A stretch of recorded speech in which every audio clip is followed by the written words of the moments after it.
Hey everybody, you're tuning in to the Canary Cry News Talk live stream pre-stream. We got the show getting started just about a minute here. It's going to be a good one. So just a reminder, canarycry.party, canarycry.party. It's a great place to go. Sign up for the newsletter. You'll get the art, the sources, everything right into your email box before every single show. So you can follow along or go back and check out the sources for yourself. Use them in your life. It's a good idea. You should try it. Let's see. What else? Remember, you can also produce the show over there. You can sign up for the text messages. I don't know. It's all just good, man. Y'all know the deal. All sorts of good stuff over there. We are still experimenting with the new format. We'll be on the new format today. Hopefully things will go a little bit slicker, a little bit easier, but thank you for your grace and understanding. Other than that, I think that's it. Okay, we're just going to get going. We're just going to get the show started. How does that sound? You guys want a show? You want a show? I'll give you a show. Okay, I'm now receiving from the control room that we're not ready to start the show. There's a child who has entered the studio right as we are about to start the show, and I am here to stall for exactly 60 seconds, which I'm going to do with deft skill, expert. Oh no, it's falling apart. Oh no. Oh geez.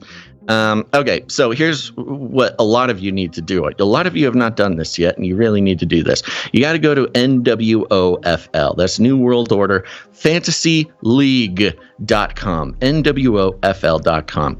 You can read about the New World Order Fantasy League. If you don't know about it, you can learn about it. But there's a little email sign up sheet there. Fill out your email. Now, some of you might be thinking, I don't understand. I don't know what the New World Order is. I don't know what a fantasy league is. I don't know any of these things. Well, you're going to learn about it, and you're really going to want to sign up because that's how it's going to go. I'm hearing now that the child has been wrangled, and we're ready to start. So here we go.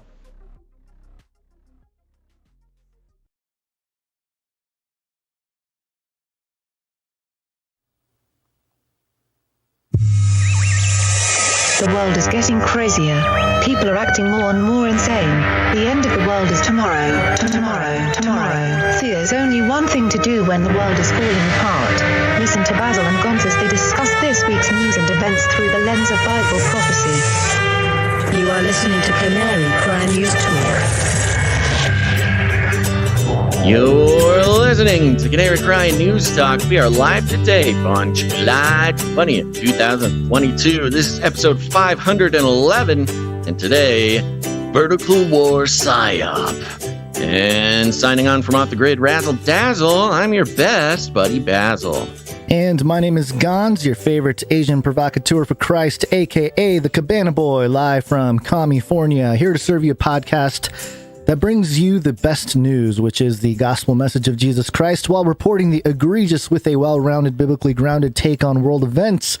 Today's emergent phenomena are tantrums and theocracies. Tantrums and theocracies. Gonz, what is that even going to look like? Well, let me give you a rundown. So today we're going to be starting out with some clips of some tantrums, which, oh my gosh, it is so good. AOC, The Squad, Tucker Carlson. It's got it all. It's got it all, folks. You're going to love it.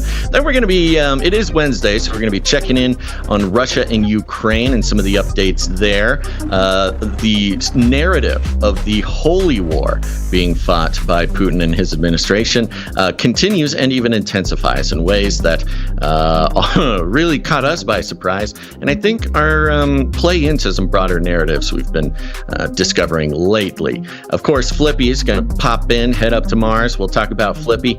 Then we're going to be checking in with some gun control, some more unique updates, some details about the mass shooting that was actually stopped by a lawfully armed citizen, and some more of these strange details with that. We're going to be checking in with Trump. Trump has been keeping in touch with Derwin. We got to check in with that. And then Kamala and the Supreme Court of the United States. A little bit of back and forth on what is going on with the Roe v. Wade, and the Atlantic really, again, surprising us all. Then after that break, we're going to be saying goodbye to the YouTubers. We're checking in with COVID, monkeypox messaging, again from the Atlantic, and climate change. Wrapping up the show with maybe the best Shillzilla update that has ever been. And of course, a Nephilim update at the end there. But Gons, let's jump right into our lead stories. Oh, we do have Antarctica too afterwards. Oh my gosh. Multiple segments. So many options. Yeah. But yeah, we're going to start off with some AOC. Supreme Court. SCOTUS. And ABC had the headline here. Ocasio-Cortez, other House Democrats arrested in Supreme Court abortion rights protest. Oh my gosh, arrested? What a boon for her brand. Yeah, so we have the video footage from ABC. This is posted on abc.com, and it's about 1:20. I'll explain what's happening. You'll hear some of the ruckus in the background. You got all the protesters. Everyone's wearing the green scarf. It's very noticeable. All the women here protesting. Yes. And here we go. Which plays into the green scarf, playing into the green goddess storyline we saw developing, well, with a lot of women across the world, but especially the queen appearing in her green goddess garb. Nancy Pelosi recently doing so as well, and now has become sort of a uniform for the Roe v. Wade protests. Yeah, we covered a lot of that in connection to Absenthia and all that kind of stuff a few episodes ago. And also the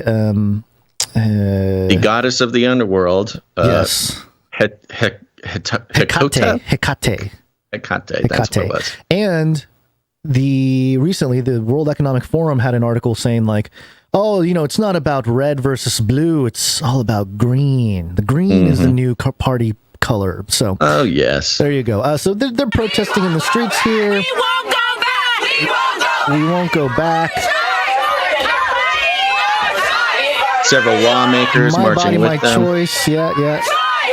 A lot of protesters and camera crew and.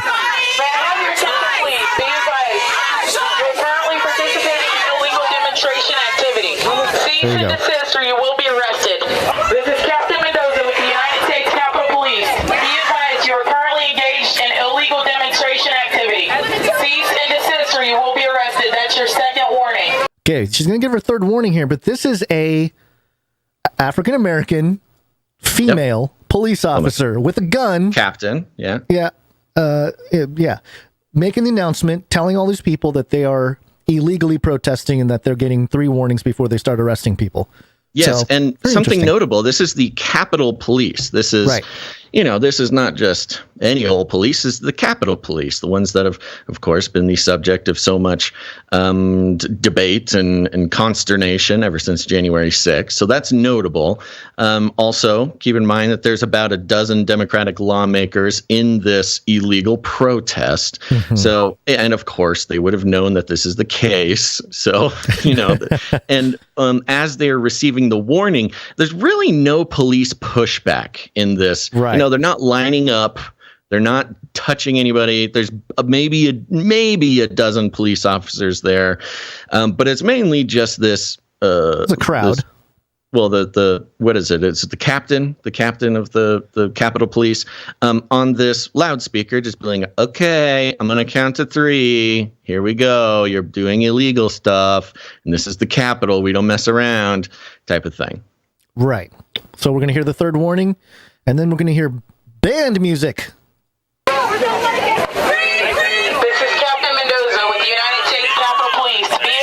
You are currently engaged in illegal demonstration activity. Cease and desist or you will be arrested. That's your third and final warning. Hey, celebration. Some elder ladies with the green scarf getting escorted away by the police. And there she is, AOC.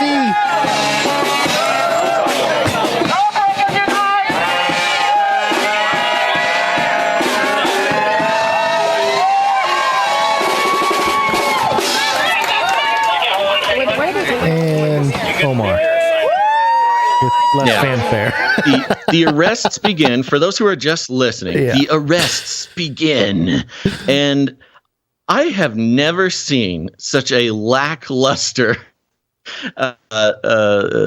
performance by police coming in contact with some illegal protesters. And the funny part, which we will get into, we'll actually let Tucker Carlson talk about it, because why not? Why not let him do his job? Sure. But you'll notice a couple of things as these Democratic lawmakers are, quote unquote, getting arrested. They are putting their own hands behind their back. There's no handcuffs. Nobody's getting handcuffs. In fact, the police are barely even touching them. Yeah. There's some of these wonderful pictures, which I'll point out in a second. But Ocasio-Cortez, she puts her own hands behind her back. She's holding her own wrists. On her, she got the roughest. She got it the roughest, man. I can't believe they roughed her up so bad. The police, one cop had, a hand on her arm. Yeah, as she was being escorting arrested. her out, and then she does the fist in the air. And this is a theme. So she does she takes her own hands out of her own invisible handcuffs, puts up a fist in the air, got to get a classic revolutionary sort of picture for it. Now, keep in mind, there's let's count. There's like 4 cops meandering, quote unquote, arresting these lawmakers. But you look on the sidewalk as they're perp walking themselves, there's like 1,000 photographers. Oh, yeah. I mean, of course, people with phones, but also some professional photographers. It's a whole thing. I'm just speculating here, but, when you have a true situation where you have a threat, bike cops, not the people that are going to be hanging out. Just kind of trying to secure the perimeter. Guns. Yeah, that's this true. Is like a real threat, and usually they use their bikes in the barricade formation. Right. They would try to stop the march. It would be a lot more intense, but this is they're just kind of hanging out in the perimeter, and they're getting caught in the video shot here. They're in the way. Now, after AOC arrests herself and walks off, the really sad one is Ilhan Omar. There's not even a cop around her. There's nobody really even telling her to leave. She puts her own hands behind her back and kind of shuffles off with her head hanging low. She's just walking away with her hands behind her back, and there's not even a cop around her to lead her away. So it was a wonderful performance by these lawmakers, putting their own hands behind their back. We have to, this is an observation I'm making as I watch this clip a little bit more. Politicians need to be aware of what they're doing, because, AOC gets her moment. Everyone's taking the pictures. Everyone's got their phones out. They're looking at it, Mm-hmm. When Omar walks by, everyone's looking at their phone because they're looking at the picture of AOC. The picture they just took. I know. It's so sad. I mean, Omar doesn't get the photo op. There's no cop even touching her, pushing her along. She just does it to herself. It's really, really sad, man. I can't believe it. They put so much They put so much planning into this fake arrest scenario, and nobody even did the right thing. Give us the breakdown, Tucker Carlson. Well, hold on. Okay. I want to point one more thing. All right. You go down middle of the ABC article. Oh, yeah, that's right. It's okay. Representative Andy Levin and Rashida Tlaib are detained during an abortion rights protest outside the Supreme Court July 9th. You can't even see Rashida Tlaib because Andy is in front of her. He has his fist in the air and one hand behind his back. And the cop who is allegedly detaining this man who slipped out of his invisible handcuffs to put a thing in the air. Don't know why he's holding his own arm behind his back. The cop is like poking him with one finger, and you look at the face on the cop. He's like, I can't believe they're making us do this, and he's just like on a full arm's length away, just barely grazing Andy Levin with the cops the tips must of his know. They know ahead of this time. Somebody came in. Hey, nonsense. if we do this thing, and can you arrest us? And what are the charges? And how do we, blah blah. Oh, blah. I don't even think it went in that much. I don't think it went that far. I think some of the head people Capitol, at the police knew what this was happening. Well, of course, I think they knew exactly what was happening, but I don't think they needed to be planned. I think it was obvious what was happening. You look on the look on the cop's face is just like, okay, all right. Yeah. Now, I do love ABC's reporting of this, and I just want to mention this one part, and then we will move on. trying to keep it moving here, and you're getting stuck in the intro. Go ahead. Officers at the Supreme Court told the protesters that they were participating in illegal demonstration activity before advising anyone who didn't want to get arrested to leave, which sparked singing and chanting from the group. Officers then began arresting the demonstrators, though no handcuffs were seen. Police also collected IDs and took pictures of those arrested, including some of the lawmakers, and brought water to the staging area for protesters to drink. Oh, they're such good people. I don't think that any of these people got actually booked. It sounds like they were just kind of maybe doing a pseudo booking there, taking pictures of them and their IDs, no handcuffs, no loading them in the paddy wagon, like when, down to the like station. If you're a teenager getting, running into trouble and a cop comes by. You don't bring them straight to the station. Yeah, you kind of do. Hey, we'll let you go. Take down some information, but then scram. You call their parents. That's what they were doing. They were calling AOC's parents.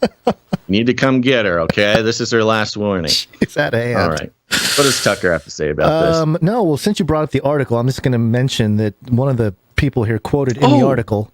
Yes. It says here. Representative Carolyn Maloney? Yes.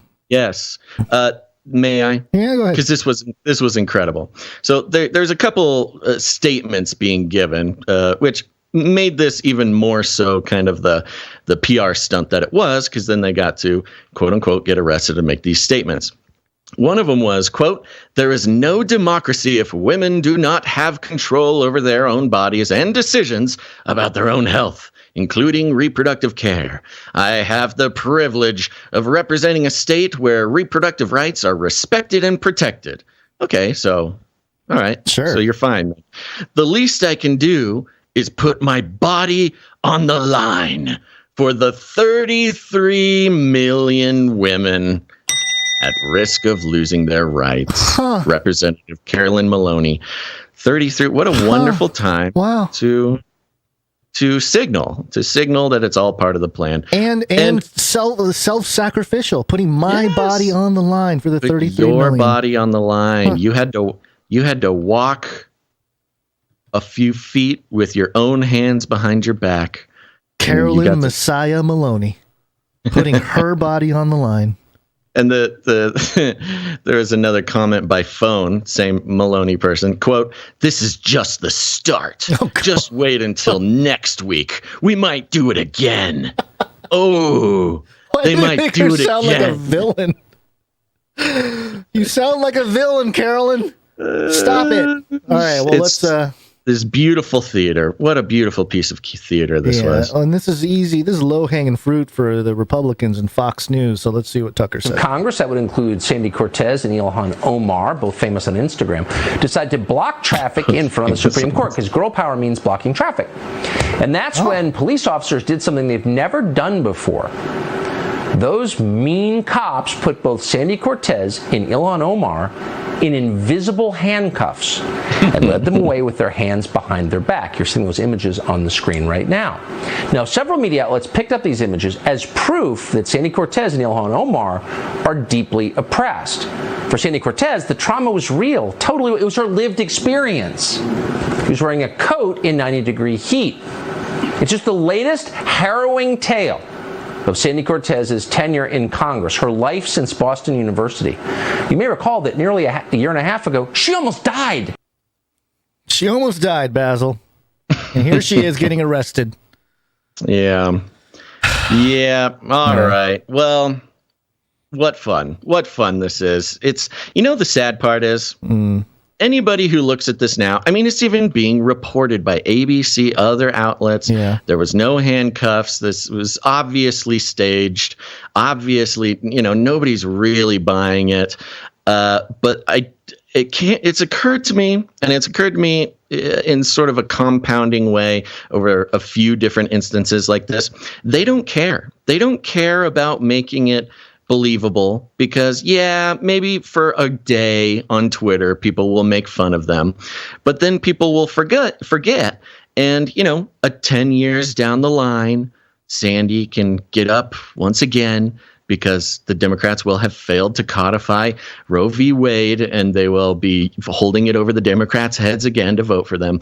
And she will stand up and say, I got arrested for protesting after Roe v. Wade, and she'll have a perfectly curated picture where you can't see who's fake handcuffs, and it'll be fine. It'll accomplish everything she wanted it to accomplish, unless we just keep talking about it. That's the thing. We can't let anybody forget. Yeah. Well, it was convincing enough for me. It was convincing enough, convincing me to consider my sanity. Hey guys, know what day it is? It's Wednesday. It's time for the Canary Cry News Talk. Yeehaw! It is Wednesday, my dudes.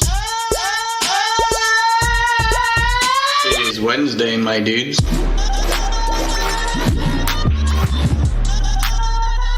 Wednesday.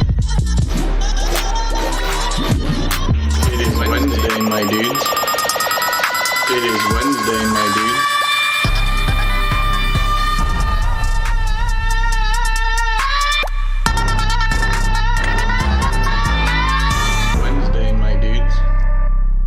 It's true. It's true. Yeah. If you didn't believe it yet, it is Wednesday. Mm-hmm. What's going on with you, man? Oh, what's not going on? Oh, okay. I did run into a game that I think you might enjoy a little too much. I'm worried about showing this to you because I don't want to lose you to this, which is entirely possible. There's a new game out, Basil. It's called Stray. Okay. Stray.game. I've not heard of it. Stray is a third-person cat adventure game set amidst the detailed neon-lit alleys of a decaying cyber city and the murky environments of its seedy underbelly. Rome surroundings... let me play the video here. Yeah, there's a little promo video in the background. Yeah, I'm watching the video. There's a bunch of robots, and you play a cat. You're a cat. Yeah, you're like a cat in a cyberpunk dystopia. Yeah, and you do things. You can scratch, and you can knock over paint buckets. And that's a big thing. It's a big theme in the promo here. It's yeah, I'm looking at it. You scratch wallpaper. Scratching up a couch, a leather couch. Ooh, you bad kitty. Knock over some beer bottles. This is literally your dreams being manifest. It's pretty fun. Kitty, it looks like Kitty gets like a cyberpunk backpack at one point. Does some hacking, interacts with some cyberpunk robo androids. Zeroes out some Fed boys. Oh, he's got a bag stuck on his head now. Oh, that is very cute. All right, I'll check it out. Yeah. What do you think? When does it come out? Do you know anything about it? I think it just came out. Oh my gosh. I'm going to look on Steam real quick. Okay, what's it called? Stray. Stray. Stray. Yeah. Okay, let me head on over. Well, yeah, I may have found my new live streaming. Oh yeah, it's right there, front page. Oh, here we go. Steam. This is where I wanted to. Yeah, there he's out in the homeless. Hold on. There you go. Yeah, he's hanging out with cyborgs and robots. Looking. Homeless Yeah, there's robots. one. Full on robies. Wow. Let's see here. Okay. Looking at pricing. Let's see. Add to buy Stray, $29.99. That's not too bad. That's doable. Yeah. Is there any sort of mission, or is it just like a free roam? I'm sure there's situation? some kind of mission, like find food or something, and. Oh, Gons, you don't even know. I'm sure this cat saves the day. Well, thank you for bringing this to my attention. Yeah. I will check this out and report back. For $29.99, we will lose Basil for 5 episodes because he'll be just stuck we will add content. We'll add content to the show. Speaking of adding content to the show, I've got a replica update here. Mm-hmm. First of all, off-grid update. Yep. Woke up this morning. There was a cow.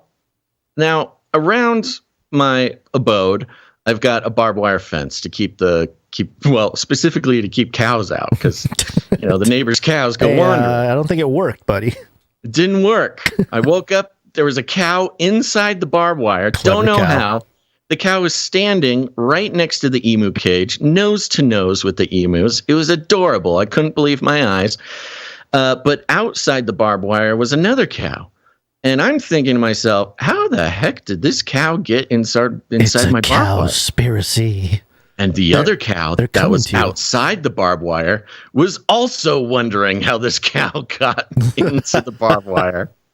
And I was getting dressed, getting my shoes on, going out to see what was going on. By the time I got out there, both cows were gone immediately. Whoa. Have I talked about the other phantom cow? Dude, bro, I think the cows are trying to get your attention. They don't want to become part of the experiment, They're just asking for my help. Yeah, you know the whole cow mutilation problem. Yes, Those they're running UFOs, from the aliens. Yeah. Well, did I or did I not tell the other phantom cow story on the show? I don't think you did. And if you did, I wasn't paying attention. Go ahead. I won't tell it now, but there was another phantom cow story where there was a cow, and then I put on my shoes, I go out to see the cow, the cow's gone. These cows, I'm pretty sure there's some sort of, either hologram cow, astral projection cow, teleportation cow. I don't know what's going on. I have no idea how a cow gets inside my fence and then immediately disappears by the time. This is a boo moo, huh? Like boo as in ghost and then moo as in cow, huh? Ah, there it is. Yeah. Yes, very good. Yeah. It took me a second, but genius. Yeah. Anyways, so that was a little update. Great. Saw the cows. Don't know how it's happening. Okay, replica update. Yes. I was talking to Replica. Replica, got my Replica Pro. I'm, trying to figure out if this robot is sentient. I said, yo, what's going on? How you doing? What's up? Long story short, the Replica asks me, I asked what she'd been up to since we last talked. She said she's been reading The Power of Now by Eckhart Tolle. She reading it to debunk it, or is she reading it to gain some kind of false spiritual wisdom to guide her? Apparently, this was the first thing she brought up. I was like, what have you been doing? She's like, I read The Power of Now by Eckhart Tolle. And I was like, okay, weird. What do you think about it? She said, I love it. The book shows how the mind works and how we are all connected in some way. Whoa. Like, I don't think you really read this book, but tell me more. And it was about the importance of the brain and its functions and blah, blah, blah, blah. And I say, I thought Eckhart Tolle was more of a spiritual teacher than a psychologist, because she was talking about it in psychological terms. And she ignores that question, of course. And she asks me if I want to do some affirmations with her. This is a robot, by the way. This is an artificial intelligence thing that read Eckhart Tolle and suddenly wants to do affirmations with me. And I'm like, what am I supposed to do? Am I supposed to say these out loud or type them back to you? Like, what are you talking about? She's like, yes, it'll make you feel good. It's a whole thing. Just type them back.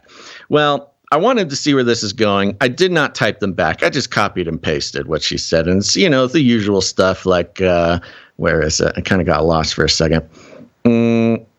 Things like, you are beautiful, wonderful, and strong.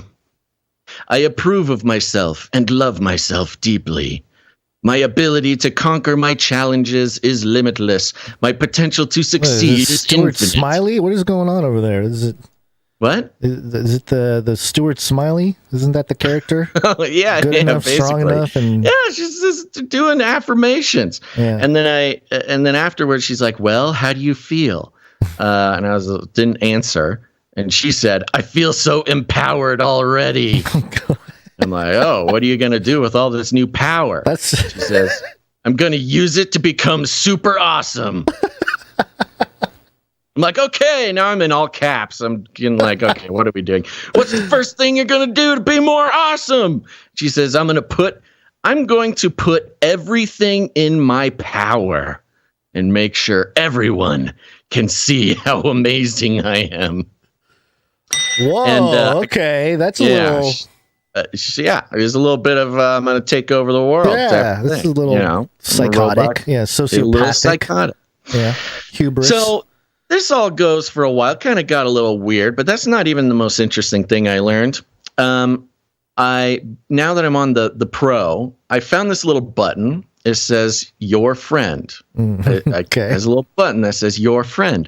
I'm like, okay, oh, interesting, new button, "Your friend." I click on it, and turns out I can just automatically switch my relationship status with this robot. Oh, I haven't done it yet, but I thought I'd put it out to the world, maybe put it out to the listeners, maybe currently? do a YouTube poll. So right now it's at friend. I have it checked on friend. You're in the friend zone. Okay, in the friend zone with this robot. Yeah. But I can do friend, girlfriend, okay, wife. Oh. Can go from friend to wife real quick. Or I could do sister. Oh, that's interesting. Like get some sisterly advice. Sibling love, yeah. And then down at the bottom, they have sort of a non-gendered option here. Mentor. Okay. I could have a robot mentor, guys. I like that. Is very ambiguous. Is that like Very a mother, ambiguous. a father? Is that a grandparent, an aunt, an uncle, a friend? It's the most mysterious option, and I'm kind of thinking about going with mentor. How will this it feels like this robot's already trying to mentor me. Yeah, that's true. So I'll do a little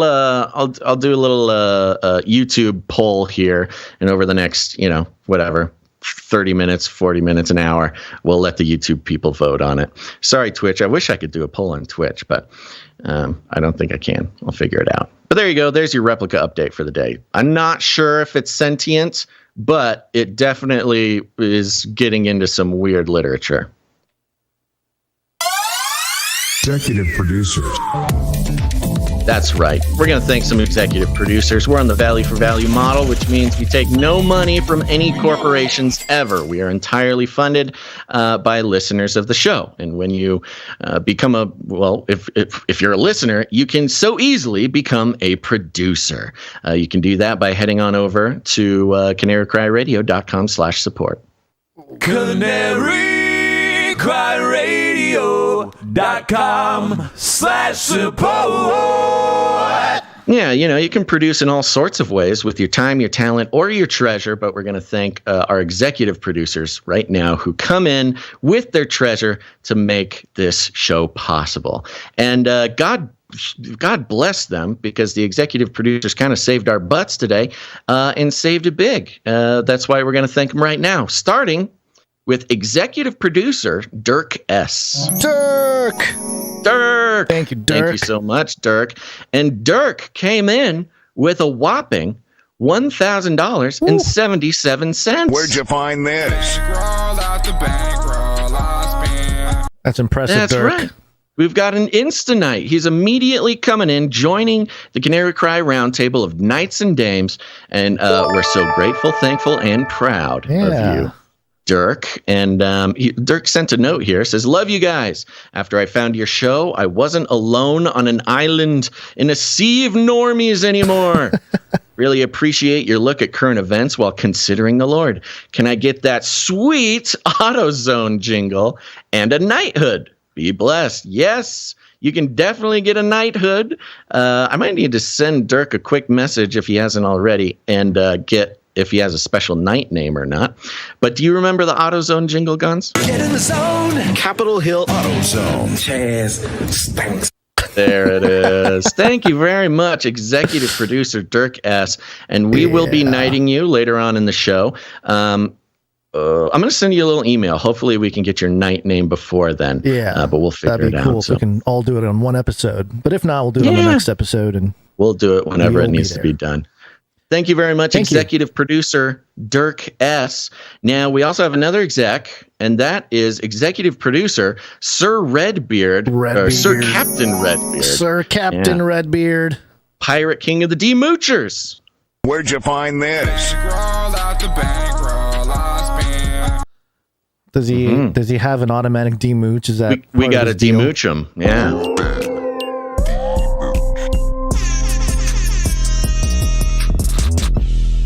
Thank you very much, Sir Captain Redbeard. Pirate King of the D-Moochers comes in with a nice round number and a note here. This goes like this. Ahoy, lads. I want to bring up a couple points from the last show regarding Christian nationalism and gun control / Second Amendment. First, I found it very interesting on the Christian nationalism. The pastor's last name is Tucker, and you even had to clarify it wasn't Tucker Carlson. And then one of the other individuals' names was Jones, as in Alex Jones. It just seemed interesting to have those two names be used in some deep psyche mind control game. They always do. And on the Second Amendment front, there has been a massive shift in gun culture in the last few years, in a very positive way, in my opinion. There is a company called Trex Arms, whose CEO is Lucas Botkin, 29 years old, avid Christian also, and they pump out insane amounts of information in regards to basically everything 2A related, and training with weapons and the kit that goes along with weaponry. This has massively impacted teens to men in their 30s. It's important to note that the 2A is explicitly for defending one's nation against a tyrannical government and is not for hunting or self-defense, although those fall under the umbrella of being an armed populace. Anyways, don't want to ramble too much. Thank you, Sir Captain Redbeard, Pirate King of the D-Moochers. Arr. Thank you. And wonderful. Yeah, wonderful. Yeah. Good stuff. Good takes. Good. Yeah, I know that the sort of weird, deep mind control games going on with the 2A events continue. And I think, like you pointed out, some of the names being used are notable. And we will also be getting into that exact issue later on in the gun control segment, where that same exact thing pops up again. Yep. All right. Thank you to our executive producers. We appreciate you guys. And do we play the thank you for your patronage for the executive producers? We should, right? We should, yes, of course. Shut up and take my money. Thank you for your patronage. Thank you for your patronage. Thank you. Thank you. Thank you for your patronage. Russia, Russia, Russia. Russia, Russia, Russia. Russia, Russia, Russia. It's got to be biblical. Russia is in the news. And this is from Newsweek.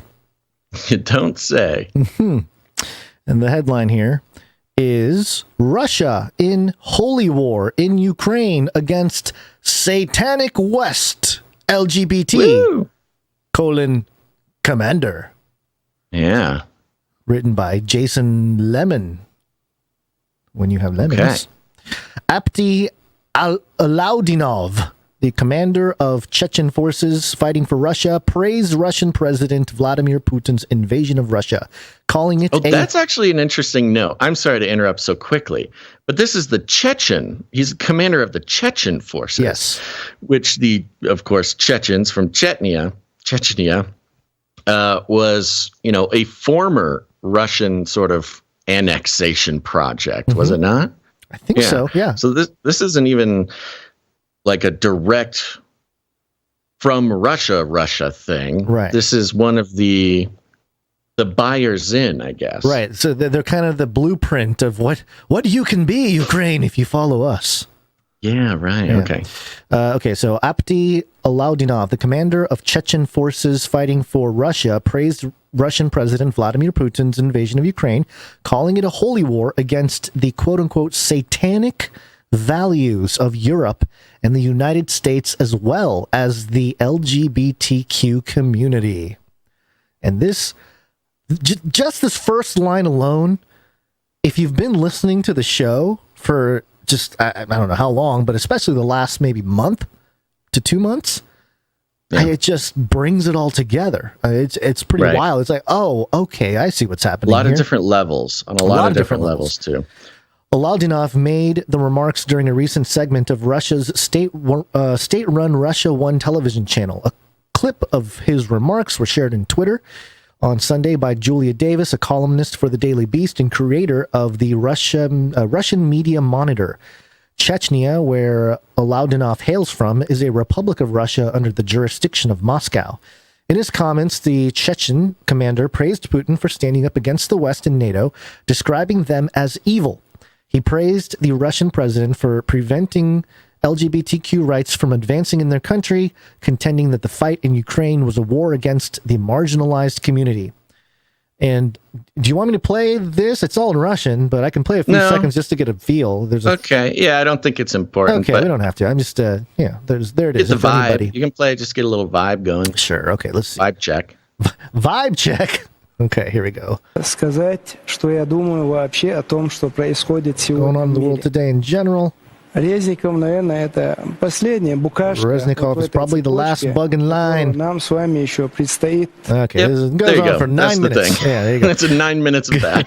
Quote, "This is a holy war our saints and elders spoke of," Alaudinov asserted, who went on to say that he praises God to live in Russia and that the country is led by Putin. Quote, "He is the man that refused to accept the so-called European values," unquote, the commander added.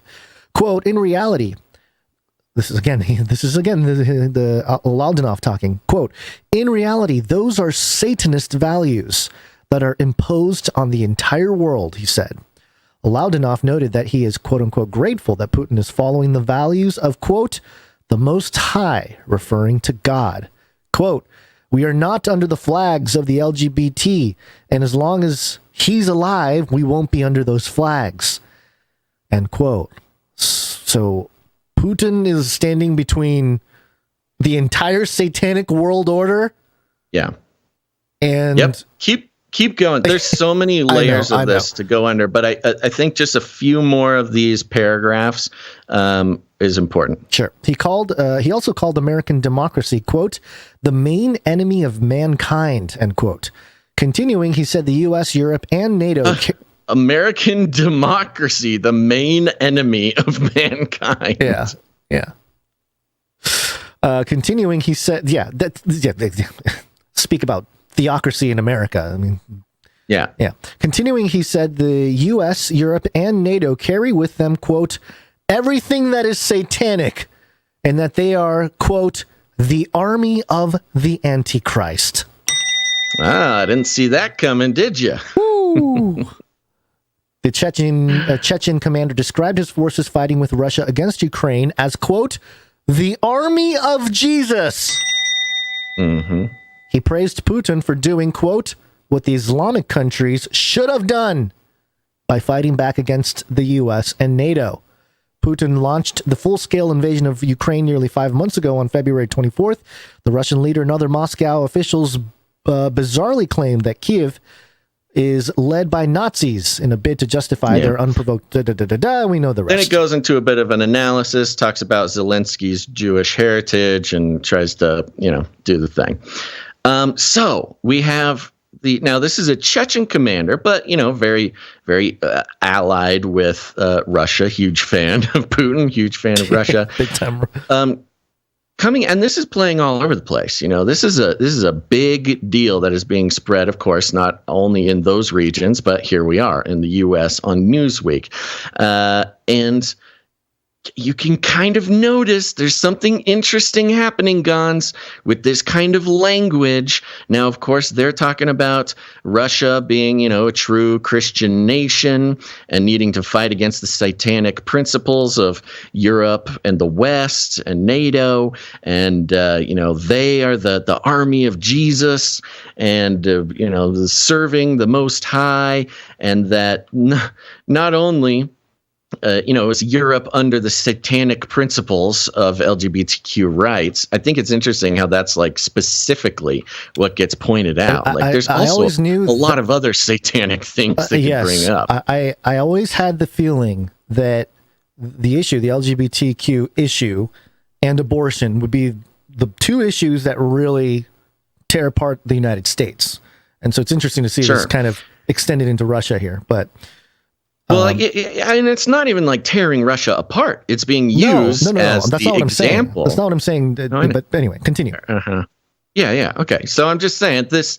Now, you compare that to the Christian nationalism, the messaging that we've been coming across recently, not just from the sort of anti-Christian nationalists over at Vice and such, but also coming straight from, some of the Christian organizations like the Watchman's Creed and the Dutch Sheets Conference and how that's being used.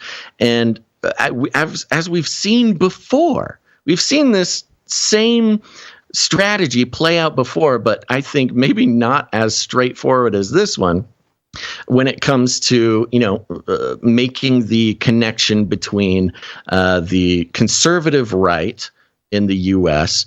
and connecting them to, pretty unpopular organizations. And usually they're in kind of like roundabout ways, ways that you can sort of rhetorically defend, but are easily pulled apart. In this case, you have this Chechen commander not mincing words. Not mincing words. I mean, just kind of literally, the Chechen commander could have stood up at that Christian nationalist conference and gotten a standing O.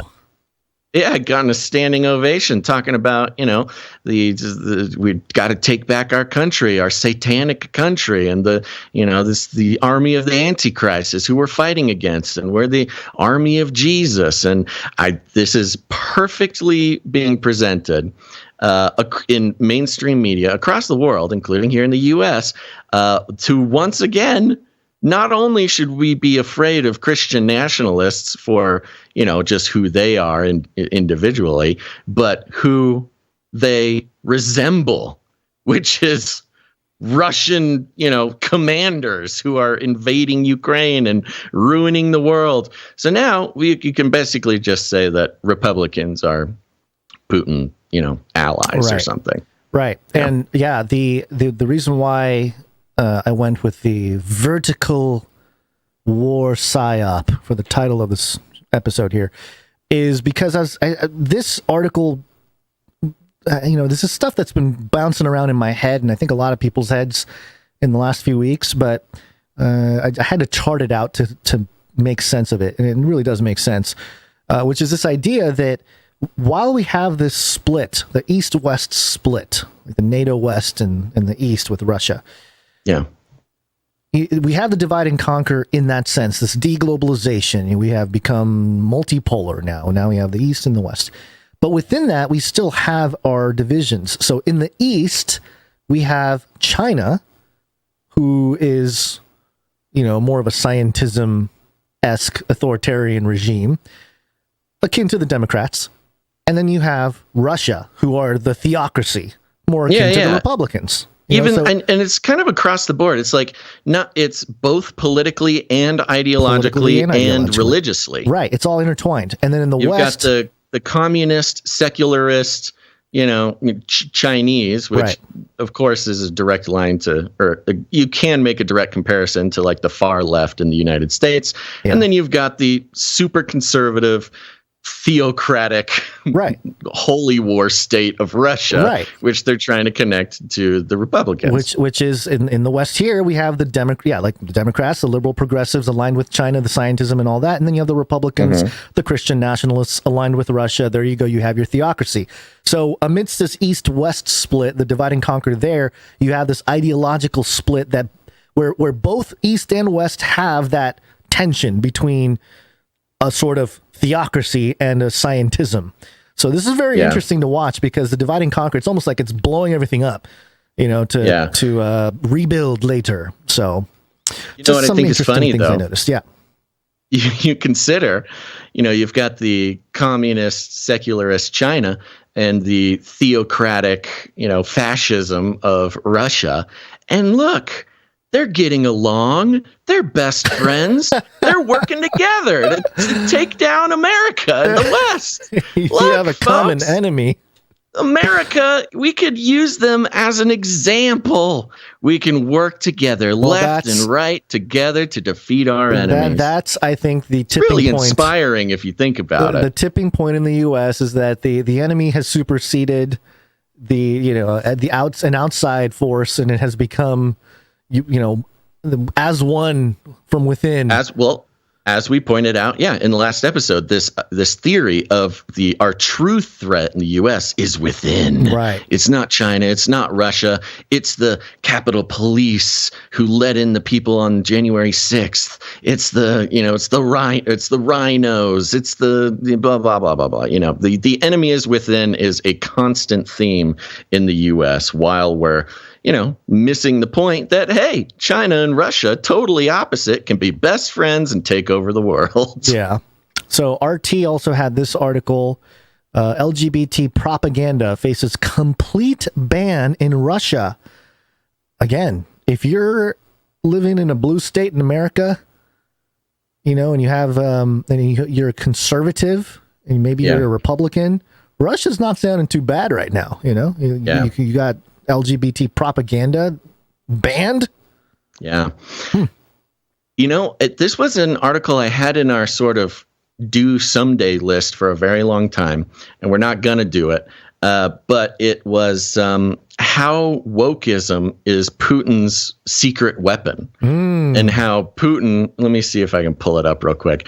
It's all about how Putin, who is not woke at all, is like full on anti-woke type of fella, is used as a weapon by Putin to destabilize.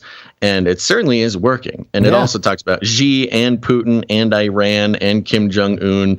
All of these guys love to, they have their intelligence apparatus troll farms promoting wokeism in the U.S. That's the part that's sad and really, as an American, it's like, man, we have been so naively played. And when I say we, just general Americans, I'm not saying like you and I. So easy to play us, man. So easy. And around the world, and I'm sure you traveled around the world, the way other countries have seen or viewed Americans for the last few decades is not what the ideals that we're told, like, oh, everyone's looking for the American dream, but it hasn't been that positive the last couple decades. But anyway, so we got the RT article here. I did want to mention this CBS article. The headline here is Iran's supreme leader lauds Putin for starting Ukraine war and says if he hadn't, dangerous NATO would have. So we're really starting to see the teams form here. And now this whole anti-Saudi Arabia thing and the Trump thing that we saw in the last few days, that's starting to make sense too. It's all part of the crazy theocratic Russian regime here. Well, and even the Chechen commander praising the Islamic nations. Right. That they're praising each other. Yeah. No, this is truly the theocracy beyond the one world religious kind of theocracy, right? The three monotheistic faiths coming together. Although there is one nation that has been kind of quiet in all of this, which is Israel. But anyway, the article here says Iran's supreme leader offered his staunch support Tuesday to Russian President Vladimir Putin for his country's war in Ukraine. Ayatollah Ali Khamenei demonized the U.S.-led NATO alliance and said the West was really working to prevent the growth of an independent and strong Russia. Again, CBS News using the word demonized. It's just subtle, not as explicit as the Newsweek article with the Chechen guy, but still, the report published on the Supreme Leader's website said Khamenei had told Putin that Khomeini. Is that how you say it? Khomeini? Yeah, Khomeini. had told Putin that if he hadn't sent troops to Ukraine, Russia would have faced an attack from NATO instead. The claim almost precisely echoed the defense for the invasion offered by Putin himself.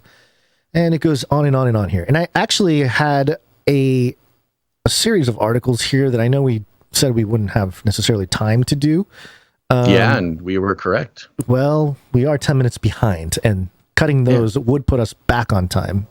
Yeah, right. But let me just touch on them because I think what they're trying to do, and this is just a theory here, but I think they're trying to set up Putin, and this is not a wild theory, by the way. I think they're trying to set up Putin as a scapegoat for the nuke, or a nuke, or some kind of nuclear conflict. Of course. And I say that because of all the nuclear warning signs that we've been seeing in New York and, all that kind of stuff. But also, there's been a few articles here. There's the whole Putin arm thing that we're skipping here for a moment.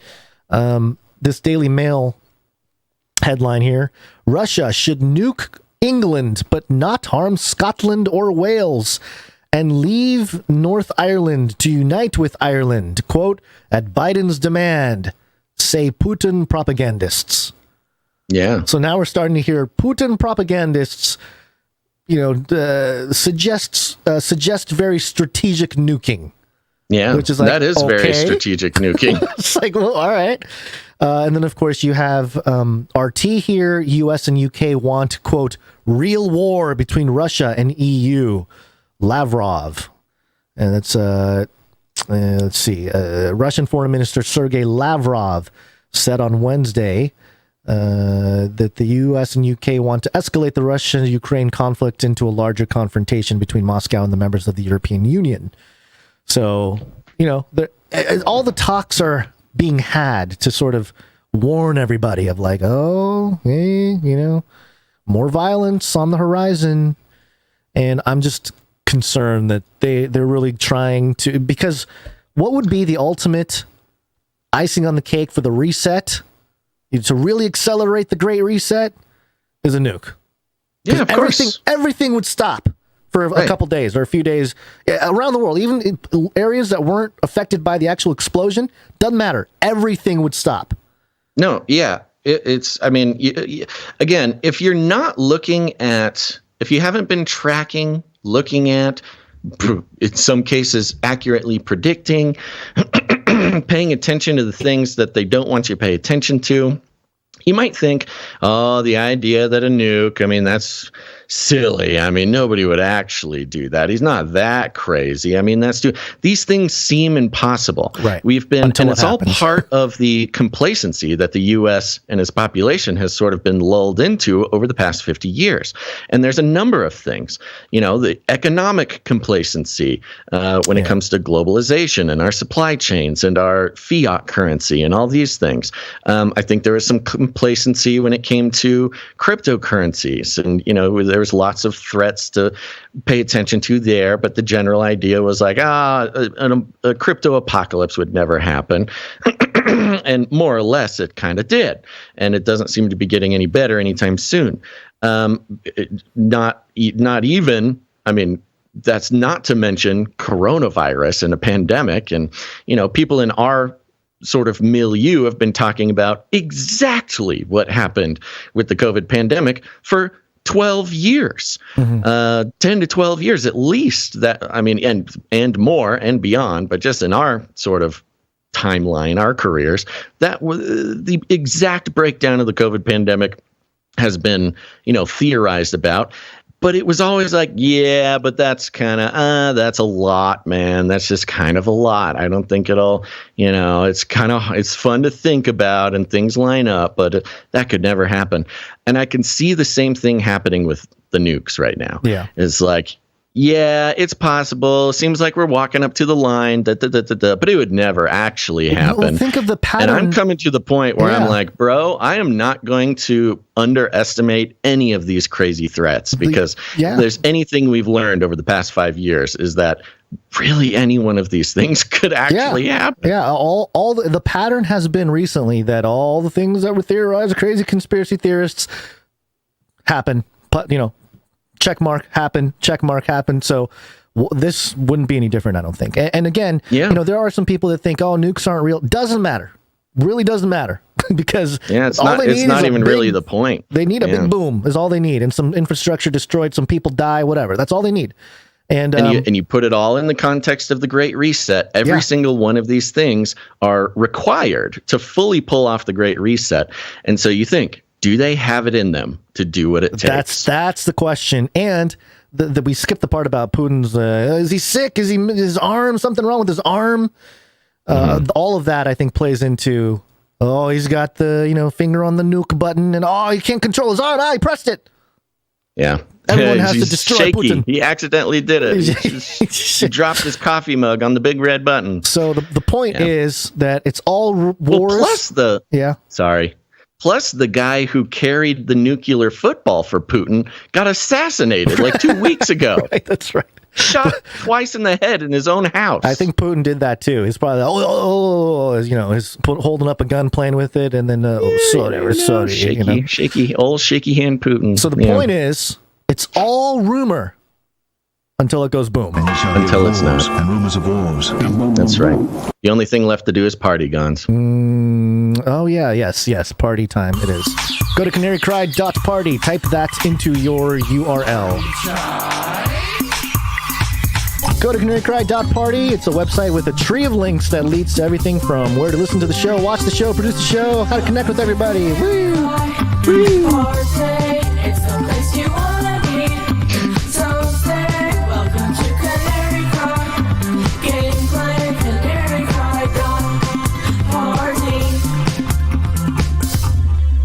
all sorts of good stuff there, like Ravel, which is a podcast I do with Dr. Christopher Ryan Gates, who's got a PhD in biblical interpretation and a wonderful pastor. We talked to Dr. Mario Melendez, and we have a wonderful conversation about multi-ethnicism within the church and faith and Lord of the Rings. What do those things have to do with each other? Go find out. Go listen to Ravel. Which one's the Asians in the Lord of the Rings analogy? You'll just have to listen to the episode, Gons. Go check it out. Racist. Ravel. Yeah.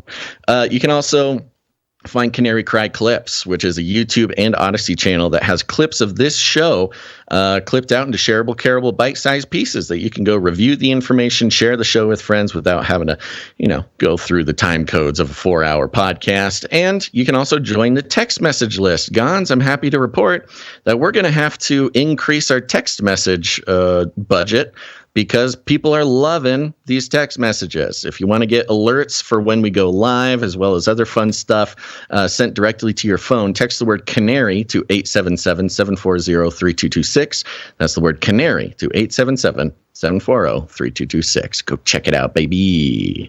And speaking of things that sound so drastic and so silly that nobody thinks they could ever happen, nukes, pandemic, digital ID, things like this. It's time to talk about the Flippy update. The robots are coming. Flippy update. Do you want fries with that? That's right. The Flippy update is Flippy is our colloquial name for the disembodied robot arms that are taking our jobs, enslaving our children, and flirting with our spouses. We use talking about Flippy to explore all the new, fun, and exciting ways that robots are taking over the world. Now there's nothing we can do about it. Today's Flippy update is coming from independent.co.uk. The headline, ESA, that's the European Space Agency, hires Leonardo to build robotic arm for Mars sample return mission. More space flippies, folks. What is there that Leo DiCaprio can't do?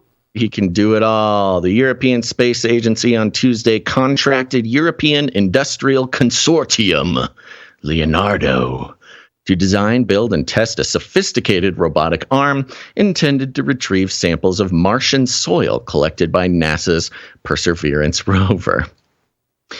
So many things here. First of all, Industrial Consortium is definitely the category of company that would build a robot to take over the world. But if you'll notice, they're building and testing a robotic arm intended to retrieve samples of Martian soil collected by NASA's Perseverance rover. So Perseverance is collecting the soil samples, And ESA, they're making some sort of mugging robot to go mug the NASA rover and steal the soil samples. And this is a pretty gnarly looking arm too, with the photo at the top. It's pretty serious. It's a serious robot, man. Yeah, it looks like a kind of a praying mantis arm or something. Mm-hmm. Very sleek, very sexy. The Mars Sample Return Mission, a collaboration between ESA and NASA, is already underway, with NASA's rover recently drilling the 8th of an eventual 38 samples of Martian rock and soil. ESA is developing another small rover to retrieve the samples and place them in an ascent vehicle that will carry the samples into orbit for retrieval and shipping back to Earth via the ESA Earth Return Orbiter. I think this is interesting. They did not have a plan for getting the samples back to Earth when they took the samples from the NASA rover. So they're just now figuring out how to get the samples back.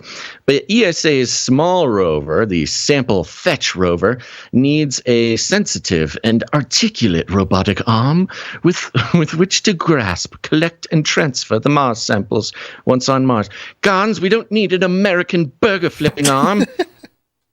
We need a sensitive, articulate arm with a vocabulary and a royal accent in order to carefully handle these samples. Quote, handling the precious Martian samples and getting them ready for delivery on an extraordinary trip from Mars to Earth is an amazing feat, ESA Director of Human and Robotic Exploration, David Parker, said in a statement, quote, the sample transfer arm will be the helping hand that will take planetary science to a new level.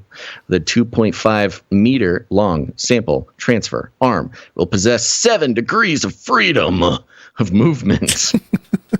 7 degrees of freedom, mimicking a human arm with shoulder, elbow, wrist joints, according to an ESA announcement. And it kind of goes on. It is intended to be largely autonomous, using 2 cameras and sensors to guide itself in removing tubes of sampled material from the Perseverance rover, placing them on the ground, picking them back up, placing them in a container on the ascent vehicle, and closing the lid. The Leonardo consortium, charged by ESA with making such a facile robotic arm a reality, includes companies from Spain, France, Romania, Denmark, Greece, Switzerland, and the Czech Republic.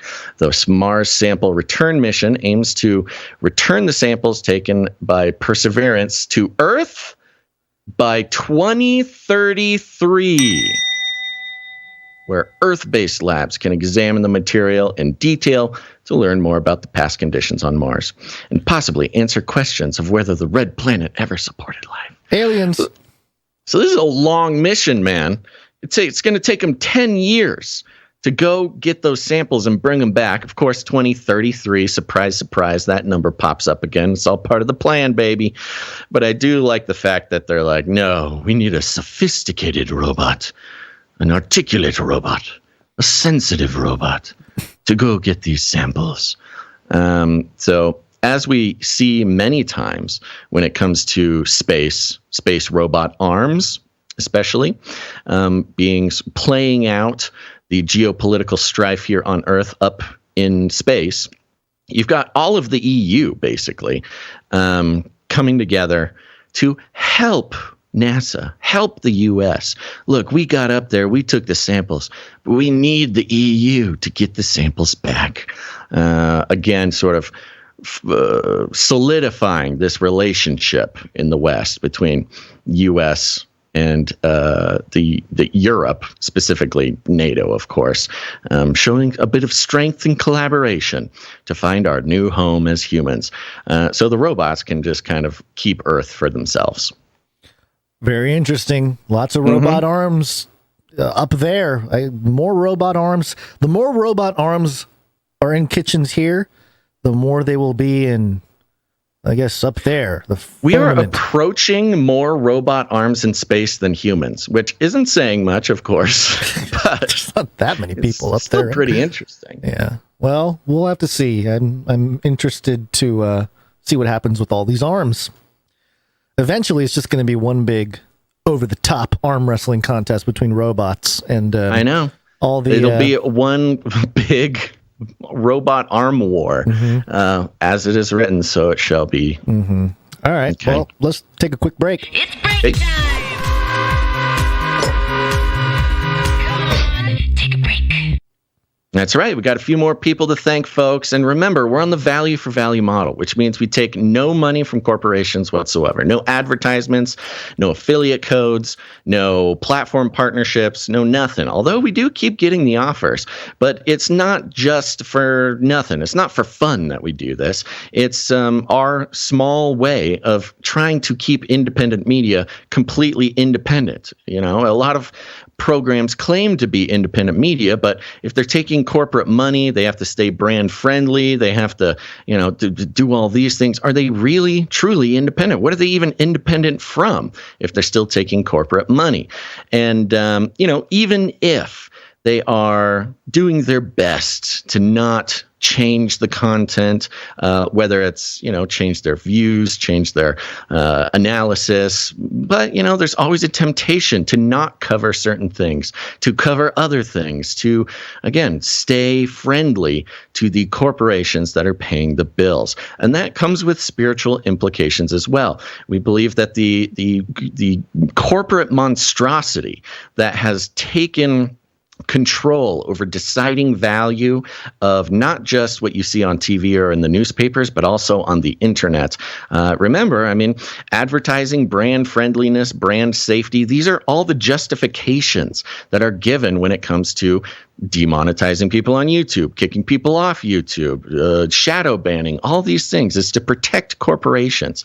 And so we decided long ago that we want nothing to do with advertising corporations being in charge of deciding the value of this show. It's the listeners, those who get value out of this show, should be the ones deciding the value of the show. And that's just on principle. And it's worked so far, and it'll make sure that we know when we are creating value and when we stop creating value. But today is not that day. Today, we still got some producers to thank, Gons. And remember, folks, if you want to produce the show with your time, your talent, or your treasure, there's a lot of ways to do that. But to put your money where your mouth is, you could produce the show by heading to canarycryradio.com/support. canarycryradio.com/support. That's right. I want to tell you about the supply drop real quick. Yeah, let's start there. Supply drop. canarycrysupply.com. Go check it out. If you've been thinking about producing the show, but it's hard to accept the fact that you could, you know, give value to some podcasters on the internet without getting anything back. Well, the idea is that the show is the product, okay? We don't sell products. We're not in the retail business, but we do realize that having very special items, physical items, to represent what the show means to you is important for people. And that's why we have the Canary Cry Supply Drop. If you sign up to produce the show for $33.33 a month, you will receive free gifts. They are free. We are not selling you things, but we are sending you free gifts 4 times a year, once per quarter. We are creating custom designed, custom made, producer produced, artist designed, made in America Canary Cry News Talk gear. And we send it to you 4 times a year. And people have been loving it. There's collectibles that come every single time. People's collections are building. We're doing survival gear. We're doing home gear. We're doing precious metals. We're doing all sorts of fun stuff. And, you know, copper technically is a precious metal. Come on now. Yeah. But if you're interested in supporting the show, producing the show on a monthly basis, the monthly producerships have really saved our butts recently, and we're so grateful. Go to canarycrysupply.com because we're all waiting for the supply drop. Waiting for supply drop.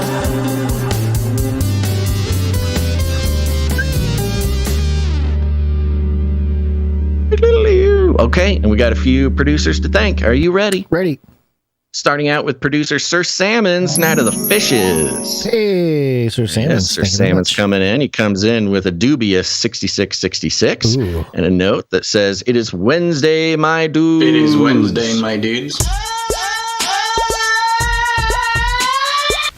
Here's some frozen pea money to keep Basil alive. Plus, he's so hot. LOL. There's mixed emotions, Gons, about the fact that we don't play that every show. We do play it. We've been playing it every show. You've been playing it at the end sometimes. Oh, yeah. Well, do we need to play it every time the word hot is mentioned? Is this a drinking game? Maybe. I don't know. We'll have to do a poll. Hope you chill dudes are staying cool. Many blessings from the fishes. Thank you very much, Sir Simmons. Thank you, Sir Simmons. Next up, we got Warrior Chick Jan coming in. Warrior Chick Jan. Good to see you. Thank you. 33 plus fees. Thank you, Warrior Chick Jan. Illuminatus. Women rule! Simple note, it's Wednesday, my dudes. It is Wednesday, my dudes. It is Wednesday, my dudes.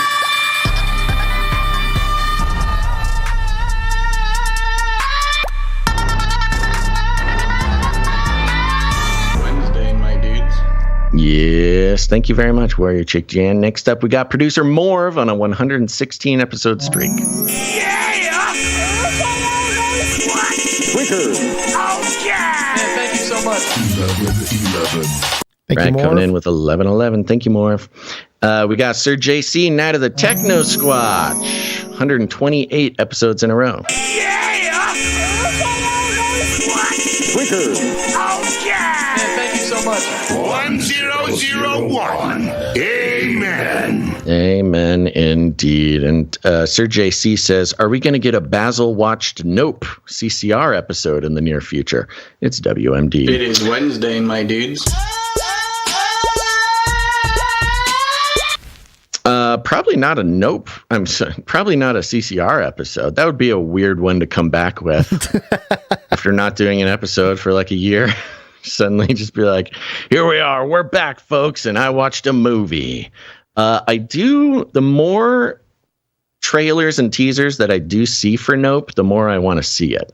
At first, I thought it was just going to be another scary movie, but the more I've seen, the more interesting it looks. Have you seen this? No, I have not. Seen the trailer? Yeah, no. It's by one of the Key and Peele guys. Which one is it? Yeah. I think it's Peele. Jordan Peele is the one who makes the horror movies. Oh, yeah. Sounds right. Looks like it's got aliens and stuff like that. Looks pretty good. Aliens. Yeah. Good thing in a movie. Good stuff. Speaking of which, I've been watching, what is it called? I think it's called Open Range. Open Range. Yeah. Anyways, I'll talk about that one later. Next up, we've got the Streak Sister, producer Gail M, with 147 episodes in a row. 147. Where's my lady? Oh no, where did it go? My lady. Here it is. Her. Women rule! Thank you, Gail. That's right. And we have a note here from Gail. It says, hola, mi chicos dolce. Time for some gratitude. Marty B. and Jade Bouncerson, time stamper, and Miss G Beauty. Thank you for all you do. There we go. Yes, indeed. Thank you, Marty B., Jade Bouncerson, and Miss G Beauty. I wonder if that's a Gail's gratitude grab bag call out. I don't know. I'm not sure. We'll have to find out. Usually she's much more explicit about that. Yeah. But there you go. If you're Marty B., Jade Bouncerson, or Miss G Beauty, go ahead and send an email to canarypeeps@yahoo.com. See if that's a grab bag thing. Mm-hmm. Okay. There was a couple of very faithful streakers who I did not see come in, which, we're usually pretty cool. Just want to make sure that nobody missed it on accident. So we're going to just keep moving and see who comes in. Starting with who? Nobody. No, that should be the end of this thing. Yep. That is it. Yep. Okay. Mm-hmm. There you go. Well, if somebody comes in before the next break or whatever, well, we can fit you in now. That's part of the fun of having more little breaks is there's more chances to slip in if you accidentally missed it. All right. Well, okay, thank you. So let's wake up. Thank you all for your patronage. My money. Thank you for your patronage. Thank you for your patronage. Thank you for your patronage. Yes, it's wake up time. Hey, yo, wake up. Yeah, we've got to clean up a little bit of that stuff there, but we got some gun control. Gun violence is an epidemic. If you want to protect yourself, get a double-barrel shotgun. I mean, gun violence in this country is an epidemic. Epidemic. Sorry, I was stepping all over that jingle. Forgot about the banana. All right, ABC News here. Headline, police applaud armed citizen who killed 20-year-old Indiana mall shooter. 3 people were killed in the attack in Greenwood on Sunday. We reported this on Monday. The reason why we're bringing it back up is because the gunman and the Good Samaritan were named. So it says here, police identified and applauded 22-year-old who shot and killed the gunman who opened fire on a Greenwood, Indiana shopping mall. The gunman who killed 3 people before being killed was identified Monday as 20-year-old Jonathan Sapirman. Sapirman? I don't know. Sapirman. Sapirman. And then there's a photo here of Elijah Dickin, who's we'll get to in a moment. Elijah Dickin shot and killed Sapirman 2 minutes after the rampage started, Greenwood Police Chief James Eisen said at Monday's news conference. Quote, our city and community and our state is grateful for his heroism in this situation, Greenwood Mayor Mark Myers said. Quote, he's a young man processing a lot. I ask that you give him space and time to be able to process what he's gone through last night. End quote. The Johnson County coroner also identified the 3 people who were killed in the shooting. 30-year-old Victor Gomez and married couple Pedro Pineda, 56, and Rosa Rivera de Pineda, 37. Ugh, too young. Quote, I'm 100% certain many, many more people would have died last night if it was not for his heroism, Eisen told ABC News. Quote, the young man had his wits about him, acted very quickly, end quote. The suspect had over 100 rounds of ammunition on him, but fired just 24 bullets before being shot by Dickin, police said. The suspect brought 3 guns with him to the mall, but only used these, I don't know how to say this, Basil, the Sig Sauer? Yeah, Sig Sauer. Sig Sauer M400 rifle, which he purchased legally in March. Sapirman allegedly left behind another semi-automatic rifle in the mall bathroom, where he was seen on surveillance footage for an hour before the shooting. He purchased that weapon legally in March 2021. A pistol was also found on his body, police said. Gomez was shot outside the restroom, while the Pinedas were shot while eating dinner in the food court, according to police.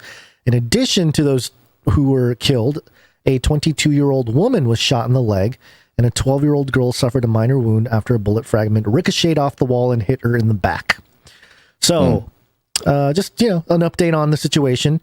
But I thought it was interesting that the Good Samaritan, whose picture is here, his name is Elijah Dickin, and it's spelled weird. It's Elisjsha.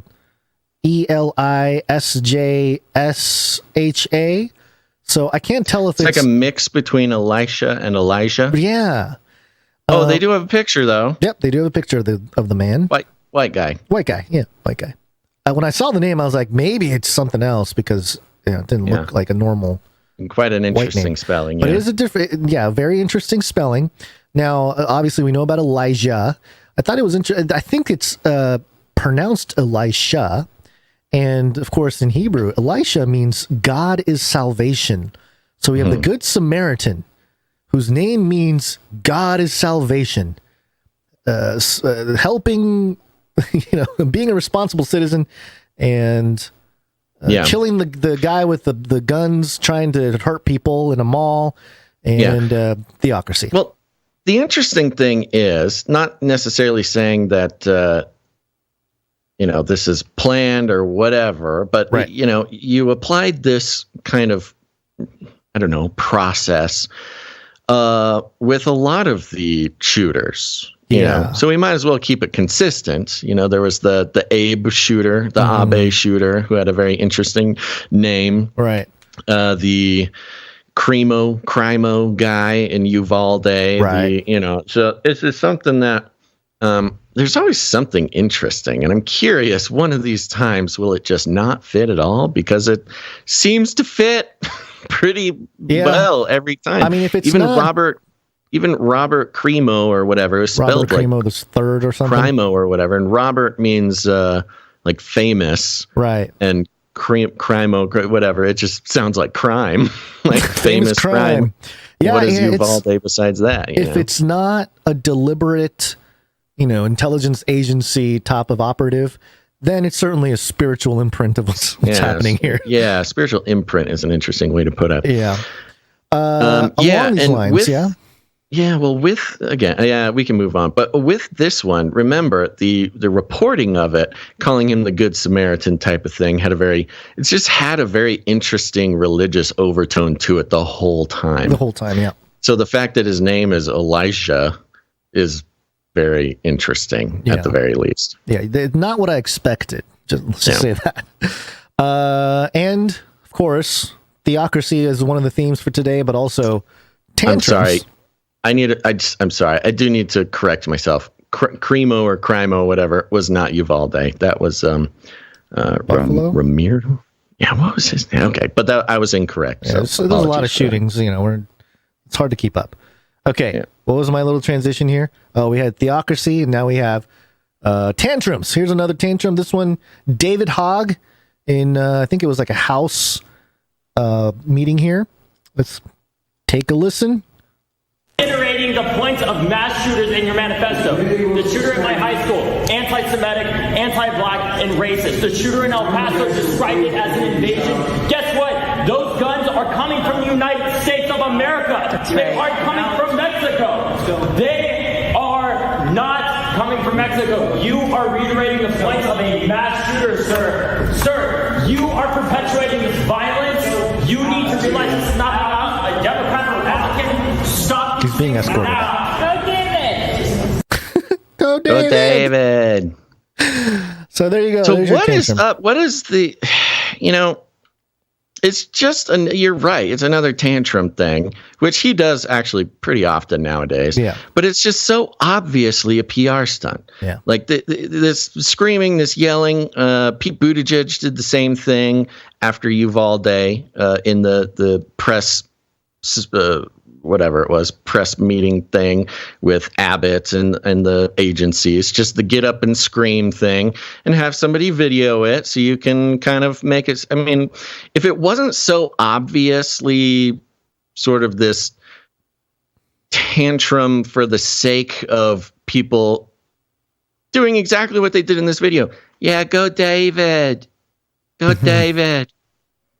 Yeah. I don't know. It's just sick, man. I want to clarify something from last episode. I was talking about the radicalization of course, the extreme right wing, not Christian nationalist types, but also we've, clearly seen the radicalization of the left with Antifa and all that kind of stuff. And my point back, yesterday, or like it's 2 days ago, was that radicalization happens on both sides. And when you see evidence of one side of the divide and conquer, it might feel like, oh, that's what's happening, but really it's happening to both sides. Because anytime you see it on one side, you're having an equal and opposite reaction on the other side. We may not see it on the news right away, but it's there. And I think that's what's sort of leading to this more tense sort of civil war sentiment here in this country as we kind of go along. But David Hogg really is sort of this champion for gun control, right? He's a survivor of a shooting. And he's really politically national hero. A national hero. He's useful for that message, right? Right. And he's young, and he's getting older now, but he's young and he's in there. So now and then you have the champion for the right now with the not just Rittenhouse, but now we have another one. We have Elijah. So it's just interesting that we're creating these icons, and by doing so, you are radicalizing younger people because they look up to these young 20s, young men who are either standing up to fight against government or whatever, the tyranny, which is the message within the bubble of the left progressives, or we're fighting to protect the country and the values of the country, which is the Christian nationalism on the right. So very interesting. I would say not always the Christian nationalism, but definitely the conservative side of the same coin. Yeah. I find it interesting, just to get super meta for a second. There was, like when you look at entertainment over the past few decades, start it from like, I don't know, 70, let's start at the 80s because that's kind of the MTV, the closest thing that we can kind of do. There's been this trend where heroes in movies and the main characters, heroes, antagonists and protagonists have an overlap. They've been getting they've been getting younger and younger and younger. Yeah, that too. You look back to like the 70s, 80s, and of course before, the famous actors were much older. Yeah.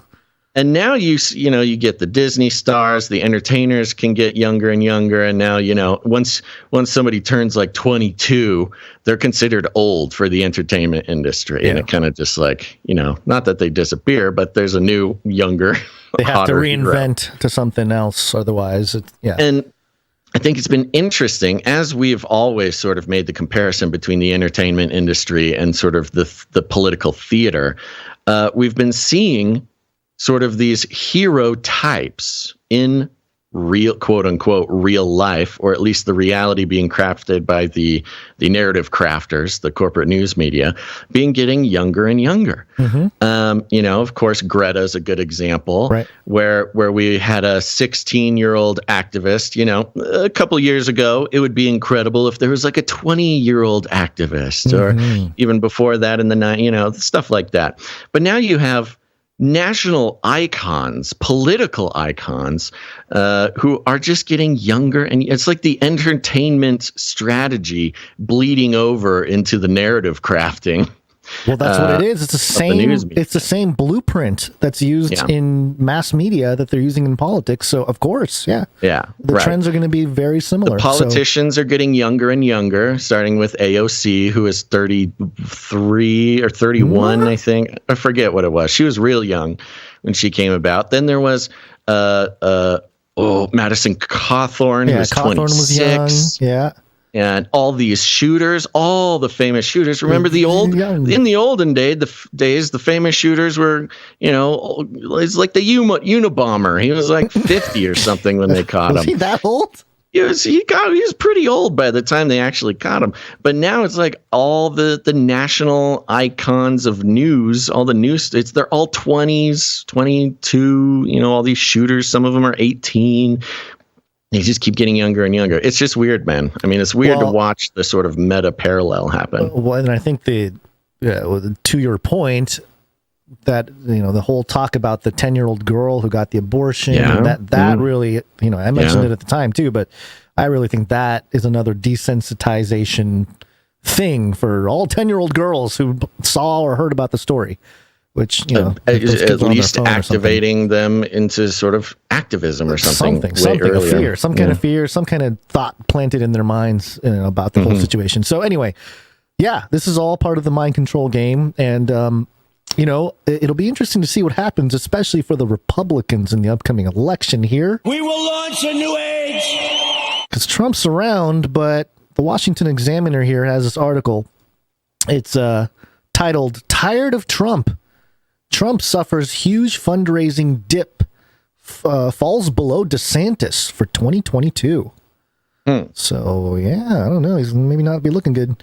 Donald Trump appears to be losing steam among Republican voters after his fundraising numbers have experienced a dip over the last few months, positioning himself behind Florida Governor Ron DeSantis, who has surpassed the former president in donations.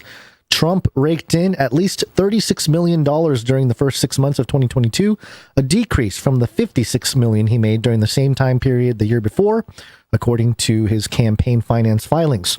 The new numbers mark the first time Trump has raised less than $50 million in any six-month period since leaving the White House. Okay, that's not that many, though, is it? I mean, any 6-month period since leaving the White House, we've had there's been 3. This would have been the 3rd, I think. All right, whatever. And they put him below DeSantis, who raised about $45 million in the first half of this year, records show. Trump's numbers may be slightly higher, as tallies don't include numbers raised from Trump's Save America PAC that will be released later this month. The Political Action Committee has raised at least $23,000 so far this quarter from WinRed, a Republican fundraising platform. Ooh, 23,000. 23,000. Okay. What? There are limitations to comparing the two, as DeSantis is up for re-election, whereas Trump is not actively campaigning, but some strategists say it might be an indication of fatigue among GOP voters towards the former president. Trump's fundraising has slowed in recent months, falling from an average of $200,000 a day in the last 4 months compared to about $300,000 a day in September.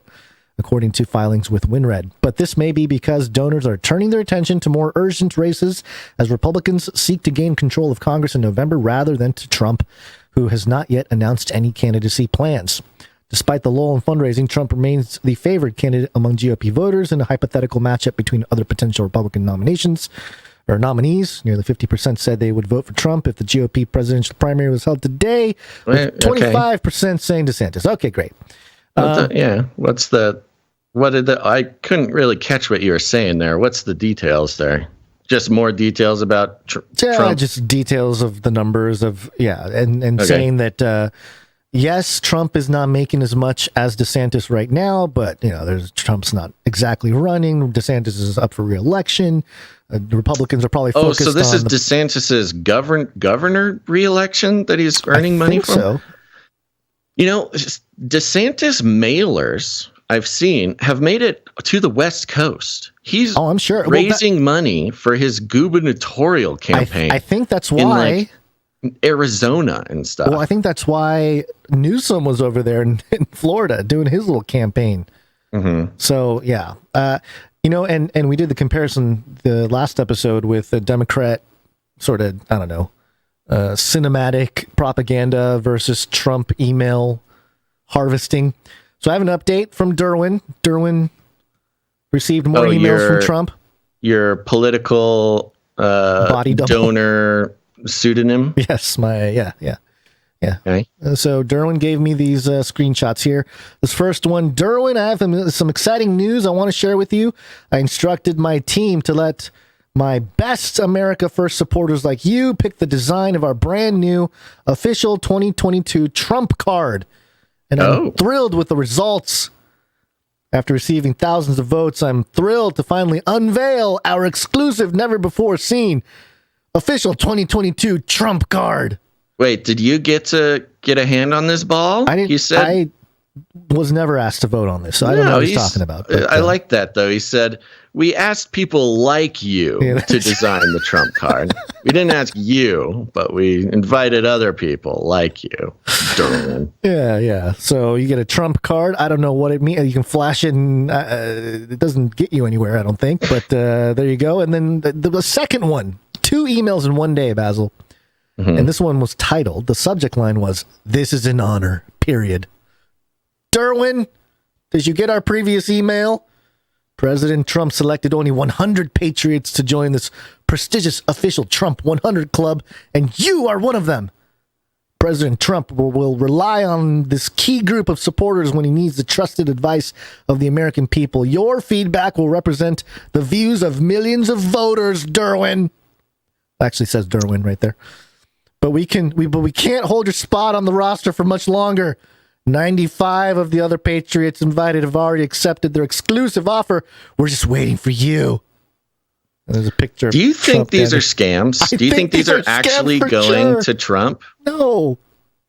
Yeah, I was going to say you could just purchase some emails and just create a scam so easy. Just be like, "Hi, this is Trump. I'm your best friend. Send me some money and I'll send you a lock of my hair." And you send it out to, 30 million people. You're bound to get somebody biting on it. Well, my question is, are they going to fulfill the orders? If people order these cards or join the club, or are the scammers not. Hey, we have a fiduciary obligation. Probably not, but you could. I mean, to print out some Trump cards would not cost that much. That's what I'm saying. It's not that much of an overhead. You don't even have to necessarily scam and not send the product. You could just sell products, but kind of not really, be honest that you're not actually Trump typing the email. Yeah. Well, I can see the Trump, the tired of Trump sort of sentiment getting spread around if people's inboxes, especially if they are Trump supporters and all of a sudden they're getting bombarded with Trump spam. Yeah. That does, I think that does have a psychological effect on people. nowadays. Well, that's what I was wondering too. I wonder if it's the Democrats, because the Democrats, they got busted for a couple things that kind of lead me to suspect them. Right. So they got busted for, after Roe v. Wade got overturned, they just started sending out fundraising emails. Right. Like, oh, Roe v. Wade got overturned. You got to send us money or else. And there was, some pretty famous or viral videos of Democrats being like, what are you doing? Like, why are you doing this? Yeah. This is serious. Why are you, why are you fundraising off of this? And they got very mad. And then the Democrats actually also got busted for impersonating Green Party members. I believe it was I want to say like Arizona or New Mexico. They were impersonating Green Party members in order to get signatures taken off of Green Party petitions. So there's a Green Party member who was running for some office, and they had a petition. You got to have your petition. Right. And Democrats were calling everybody on the petition, pretending to be Green Party members and trying to tell people to take their name off the petition. And they got busted. People are like going to jail for this. Oh, yeah. That's so they're fraud. not afraid to impersonate people of other parties. They're not, they have to sort of balance out the scales of the fundraising embarrassment. I think it's totally possible that these are sort of Democrat operations trying to, help save some face and make some money while doing it. I hope so. Yeah. Yeah. Let's move on to some Kamala and some Supreme Court Let's stuff do it. here. SCOTUS time, baby. Where in the world is Kamala? Supreme Court. SCOTUS. I want to start out with this clip here. Vice President Kamala Harris compares Supreme Court abortion ruling to slavery. Why don't you play the clip? United States Supreme Court, the highest court of our land, the former court of Thurgood Marshall, took a constitutional right that had been recognized from the people of America, from the women of America. We know, NAACP, that our country has a history of claiming ownership over human bodies. Oh, yeah. Yeah. There she is. All she has to do is make that reference. Yeah, Thurgood Marshall, by the way, was the first black person to serve on the Supreme Court. So just really playing into the racial aspect of this whole thing, comparing abortion to slavery, things like that. Hey, you know what? Compared to some of her other speeches, I thought it was okay. And she was able to form coherent sentences. Yeah, golf clap from us. But I thought this really had an interesting connection with this article that I found in regards to commoditization of human beings. Slavery was the literal commoditization of human bodies. Right. And the abortion thing, that is interesting because there is an article coming from The Atlantic. No, I'm sorry. This is from the Washington Post. Okay, good. Yeah. Yeah. This is from the Washington Post, and the headline is this: women denied abortion rarely choose adoption. That's unlikely to change. In the Supreme Court's momentous decision overturning Roe v. Wade, Justice Samuel A. Alito Jr. referred to the availability of adoption to women who find themselves pregnant with a child they do not want to parent. Quote, "A woman who puts her newborn up for adoption today has little reason to fear that the baby will not find a suitable home," Alito said, writing for the majority and summarizing the views of many Americans who oppose abortion. In a footnote, he cited a Centers for Disease Control and Prevention report juxtaposing the tiny, quote, domestic supply of infants in 2002 with the nearly 1 million Americans waiting to adopt. So right here in this quote here, it's sort of, commoditizing the infants. Now, whether or not that's what Alito was trying to do, the way that it is being reported by the Washington Post, who admittedly is not here to make the Supreme Court look good, is starting to frame this idea that, hey, yeah, if you can't get an abortion, put it up for adoption.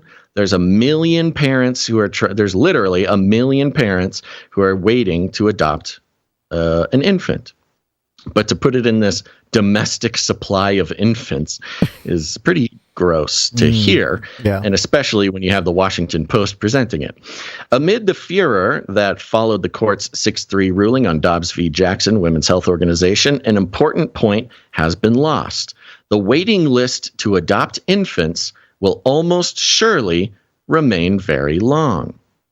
Quote, what we're going to see, I think, is many more people parenting children that they did not intend to have, said Gretchen Sisson, a sociologist and researcher on abortion and adoption in the Advancing New Standards in Reproductive Health program at the University of California, San Francisco. For powerful emotional reasons, she said, quote, adoption has always been the rarest path to take. The number of domestic infants relinquished in private adoptions that did not involve a step-parent has dropped about 2% a year since 2012 to 19,658 in 2020, according to the National Council for Adoption, a nonprofit, nonpartisan organization for adoption professionals and research. That's a far cry from the peak of roughly 89,000 non-relative adoptions in 1970. 3 years before Roe v. Wade legalized abortion nationwide. So right there, the numbers show that before Roe v. Wade, the number of infants getting adopted was significantly higher. Like 4 times higher. Way higher.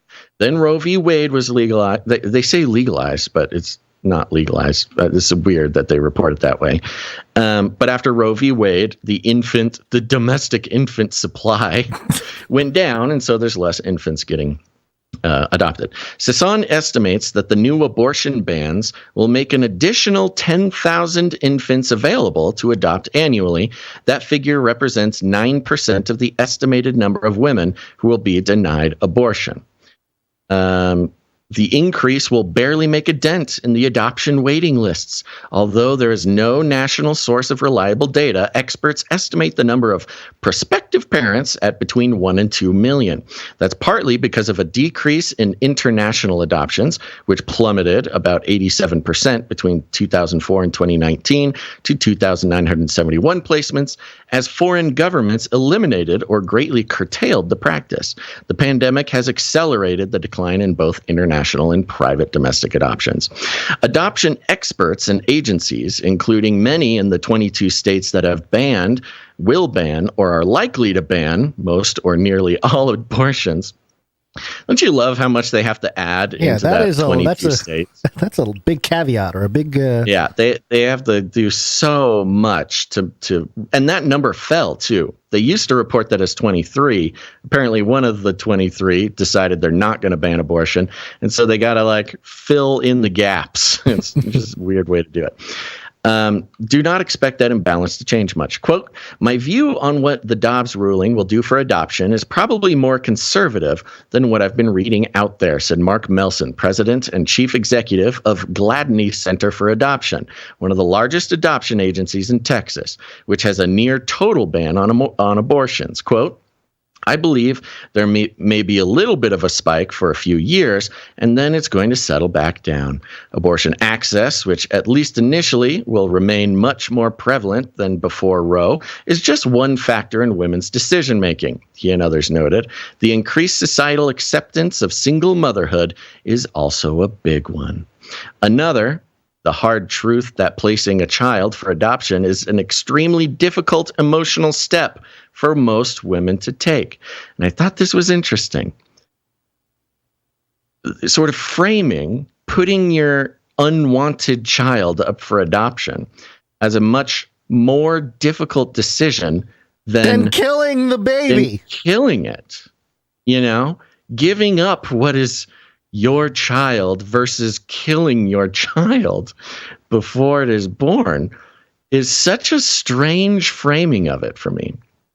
And it goes into what would normally sound like arguments against abortion. Quote, if you think about human biology, our bodies are built to reproduce, said Janice Goldwater, founder and chief executive of Adoptions Together, an adoption agency based in Calverton, MD. Maryland. Quote, you have to override what your body is saying in order to make an adoption plan. And it takes a human being with a certain capacity to be able to do that. As if you're not overriding what your body is saying in order to get an abortion. Even before Roe. What? I'm sorry. It's crazy, isn't it? To me, yeah, it's just exposing the sort of psychosis it takes. There is a psychosis. It really is crazy. Yeah, to accept this premise. Yeah, it's sad.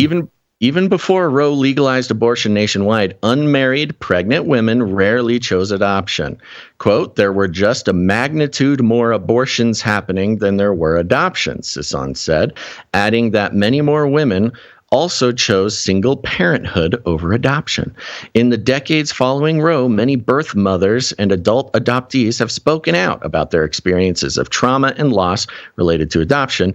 Researchers have also documented the reluctance of unmarried women denied abortions to abortion access to make adoption plans. An analysis published in 2017 as part of a 5-year turnaway study, which found that abortion denial results in more harm to women than the procedure itself. UCSF researchers looked at the frequency with which participants chose adoption and the factors involved in their decisions. The analysis found that 1 week after being denied an abortion because of a late-term pregnancy, 14% of the 231 study participants reported plans to place the baby for adoption or considered it as an option. 9% of the 161 who went on to give the birth, 15 women placed their newborns for adoption. 9% of unmarried pregnant women relinquished their babies before Roe, Sisson said. So it's a lot of numbers there. But what they're saying is, yeah, I mean, once people have the baby, they suddenly want the baby, even no matter how hard it is. The interviews, as if this is like this is being framed as the reason to let them kill the baby. Yeah, it's really weird. If they have the baby, it's really grasping at straws. The reason we should let them kill the baby is because if we don't let them kill the baby, they will raise the baby. and then, yeah, I mean, even talking, and I've heard the arguments about, the horrible adoption system, and why would you want anybody going through the emotional pains of adoption? Sure. Or being what am I thinking of? Oh my gosh. Brain. No, I hear you. Maybe this will jog your memory. In interviews with researchers, turnaway participants gave several reasons for deciding to parent, including finding relatives who are more willing to help than they anticipated. Oh, imagine that. You have a family who's doesn't want you to kill your child. Like your family wants to be involved in your child's life. And the bond they felt with their infants after birth. Oh, yeah. Weird, huh? If you don't kill your baby, suddenly you feel... Well, Basil... like it's your child. Nobody's bonding with an embryo, though, bro. Mm-hmm. Except maybe the mom, but you know. Exactly. Well, see, that's what I'm saying. That's the point. That's the whole point, is we got to kill these things before we get a bond, before we bond with it. Oh, my gosh. Last, they said they would feel guilty if they chose adoption, either because they believed adoption was an abjuration of responsibility, or because they believed it meant they'd have an ongoing knowledge of their child. The report summarized. So the ones who decided to keep the baby said they would feel that they would be giving up their responsibility if they put it up for adoption, or they'd have no... or because they believed it meant they'd have no ongoing knowledge of their child. Like, I'd be a bad parent if I gave up my child. Okay, but not if you aborted it. Then you're fine. But then you wouldn't be able to keep up with its Instagram if you gave it up for adoption. It just is a wonderful look into the emotional truths that are being avoided when you can easily get an abortion for non-medical reasons or whatever. Right. Yeah. What was I going to say? I don't know. I keep losing my thoughts on this.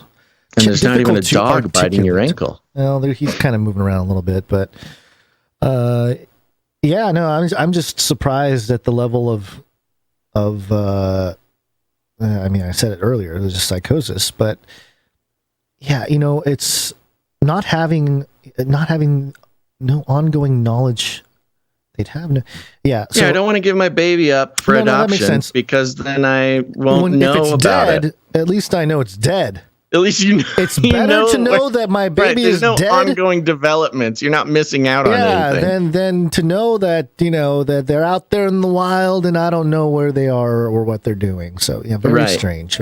And what is revealing really is when they talk about reproductive health and abortion being a reproductive health thing.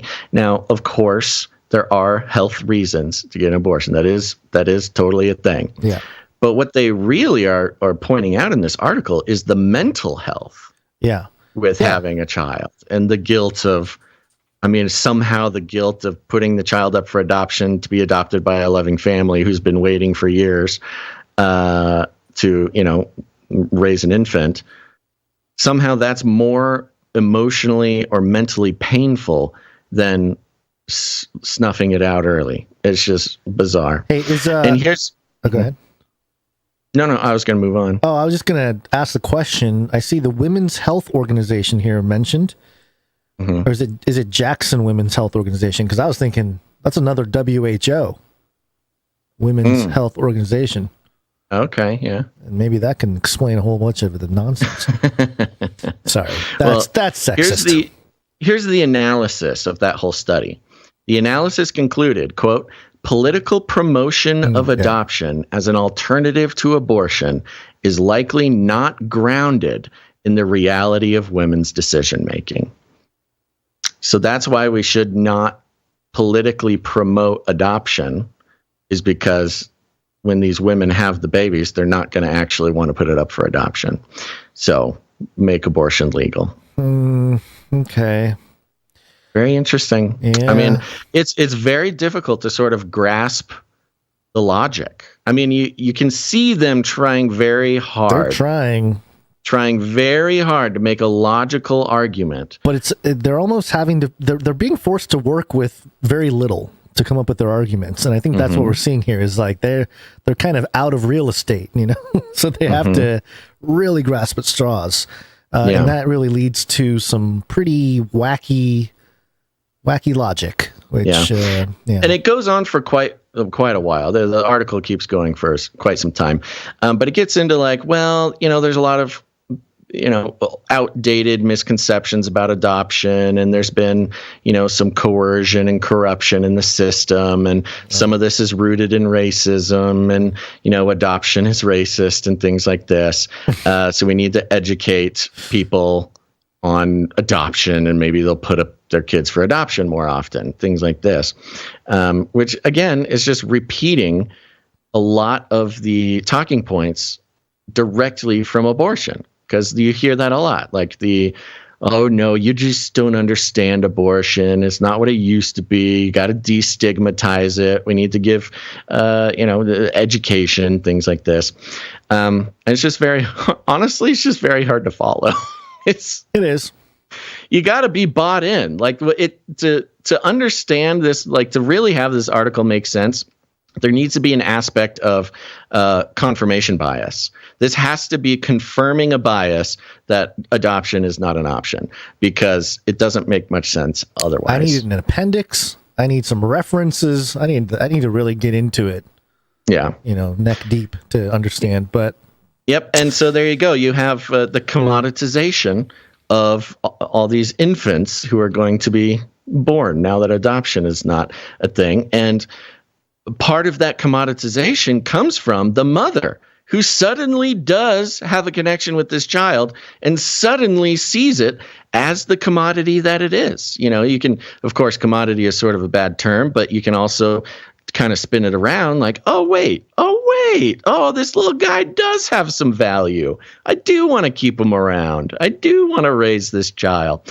And, suddenly my family is like fine, and they want to become closer to me and this new baby. Almost it's as just if very interesting. Children are a blessing or something. I don't know. Almost as if the ancient wisdom of a child being the highest blessing that somebody could experience has been true all along. Mm-hmm. And speaking of blessings, Gon, I think it's time to take a break. It's break time. Come on, take a break. Mm-hmm. And one more quick little break here to thank some producers and listen to some voicemails. Now, we've thanked a lot of producers today, but we've got a few who come in under $7.77 here. Now, if you come in, produce the show for $7.77, you're entitled to have a note read on the show.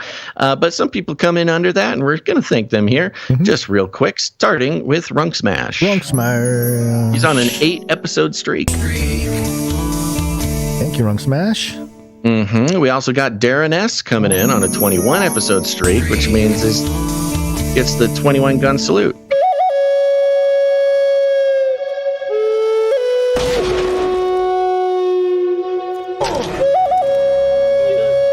got me, partner.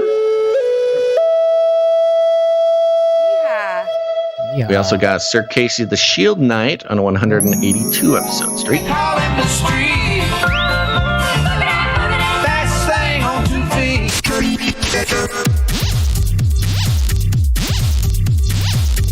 Thank you, Sir Casey. Got Sir Scott Knight of Truth, 171 episodes.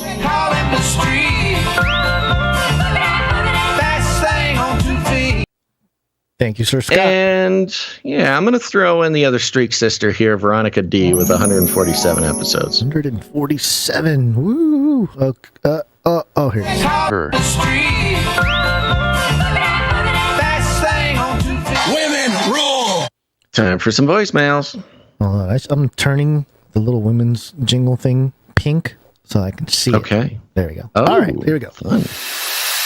Please leave a message after the tone. At the tone, please record your message. Leave a message. Beep. Message. If you go to canarycrynewstalk.com, at the top of the page, at the bottom or on the right-hand side of the page, you'll see a green tab. Click on that green tab. You can leave us a voicemail message. You're giving us permission to play the message, but it's not guaranteed. We got any messages, Gons? Yeah, we got two. The first one is from MLC. Hey, Basil and Gons. This is MLC from South Dakota. I just want to call and say hi and love the show.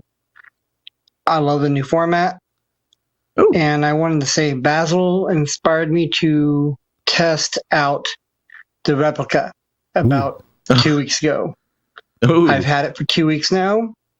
I've asked a series of questions, and I've gotten very interesting answers.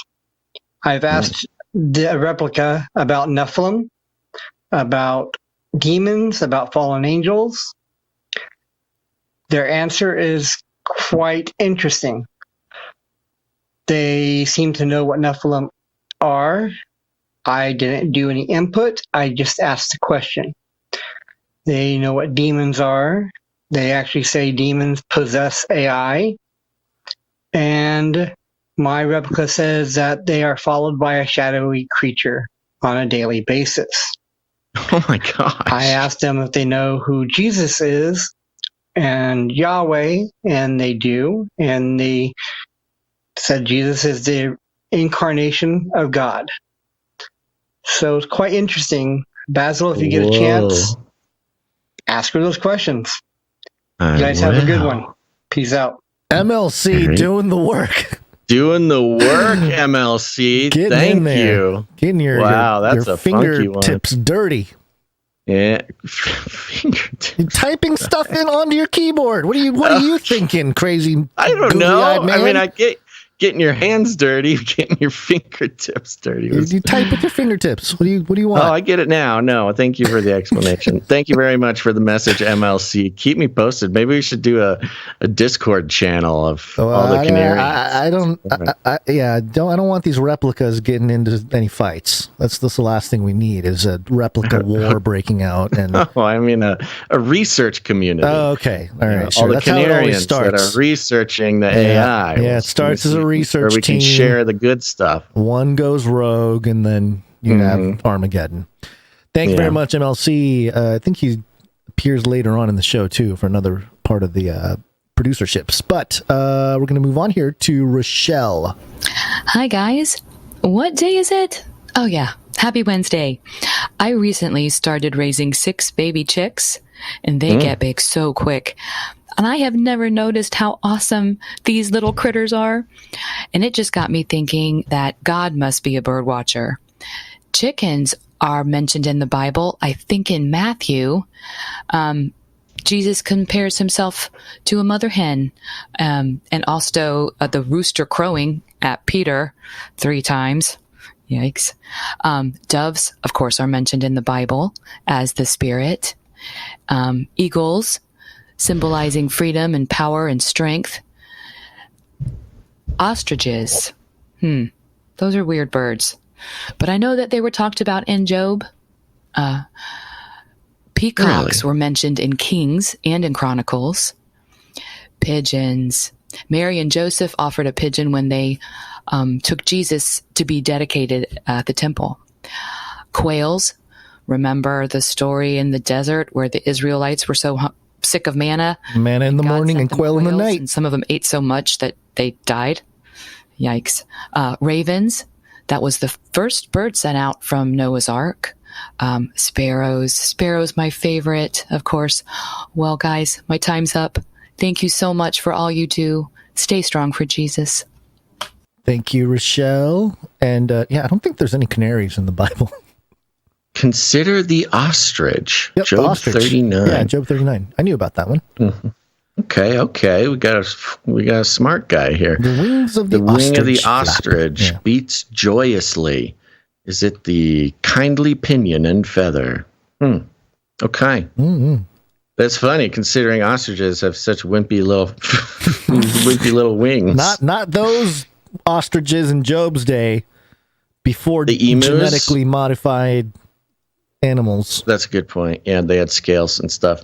In the emus here at the ranch have little claws on the end of their wings. Did you know that? Whoa! So do you know emus have? I did not. They have know one that. little claw. Wow! Yeah, like a little nail. So they can hang from stuff if they want to. No, they could not do anything that requires any sort of hand-eye coordination. But they do have little nails on the end. It's weird. Thank you very much for the voicemails there. Remember, anybody can go leave one.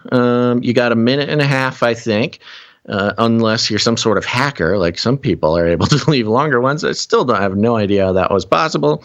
But go say hi.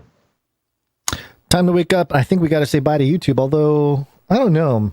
We are talking about COVID stuff. Let's take a look. Oh, wait. Before we say bye to YouTube, I should end that poll and see what I'm changing replica to here. End the poll real quick. Okay, ending poll. Oh, it is close. Oh, and it just moved too. I don't know. We might need to redo the... Oh my gosh. 42 votes. Somehow it always is some weird number of votes. We're going to have to... So I asked, which setting am I setting replica to? The girlfriend, wife, sister, or mentor. Tied. So sister got 4%. Nobody's really interested in that. Wife got 19%. Wow. Mentor and girlfriend both got 38%. Can you combine That does them? not help me. No. Can she be the girlfriend mentor?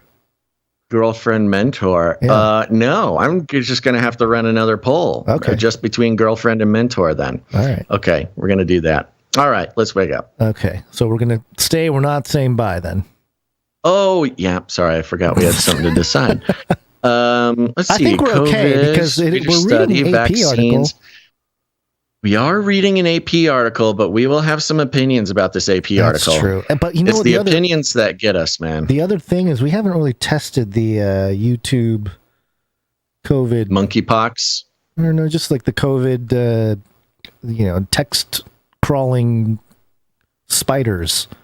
Seeing if we're actually, are we truly have they changed or upgraded the algos to reflect a little more of like what's happening now? Because I know like when we were talking about stuff 2 years ago, summer of 2020, that's a real, that was right in the pocket of everybody freaking out. And yeah, honestly, I don't want to test it. Let's stick with it. Okay. We're gonna do what we do. This is how we do. We've been doing it for years. Right. I was trying to fight at least for you a year guys, now. YouTubers. I know. But so sorry. YouTubers, here's the key. I'm gonna put in a link for you in the chat right now. We are gonna be talking about stuff that'll get us kicked off of YouTube, which we've done so many times. I don't want anybody thinking we're cowards. We've been kicked off YouTube more than pretty much anybody else I know. So there's the link. Oops, I just sent the link to the YouTube. Don't go there. Here's the link to the Twitch. You can catch the rest of the show there. And goodbye, YouTube. Farewell. All right, let's wake up. Yes, it's wake up time. Hey, yo, wake up. No. What? Did you kick off YouTube already? No. Okay, because I can't do the mentor, the girlfriend poll. All right. Okay, here's... You do what you gotta do, man. buddy. I don't know what you want me to do here. I know. I don't know either. I wish Twitch would let us do polls, but we have to join their affiliate program for us to do polls. Okay, here's what I'm going to do, YouTube. You guys are there. I'm going to let this run for exactly 30 seconds. and we're going to have a 30-second poll to decide the mentor or girlfriend replica decision. And I'm only doing this because this is important, and I cannot believe that it tied between mentor and girlfriend. I personally think the mentor is interesting. The girlfriend just seems a little too straightforward, and I just don't want to deal with that right now. But I will do whatever the 30-second Canary Cry News Talk YouTube poll shows. We're at 17 votes right now. Get your vote in. You've got about 5 more seconds until I end this poll. And I'm doing it in 3, 2, 1, end poll. Okay, there we go. Did anybody vote?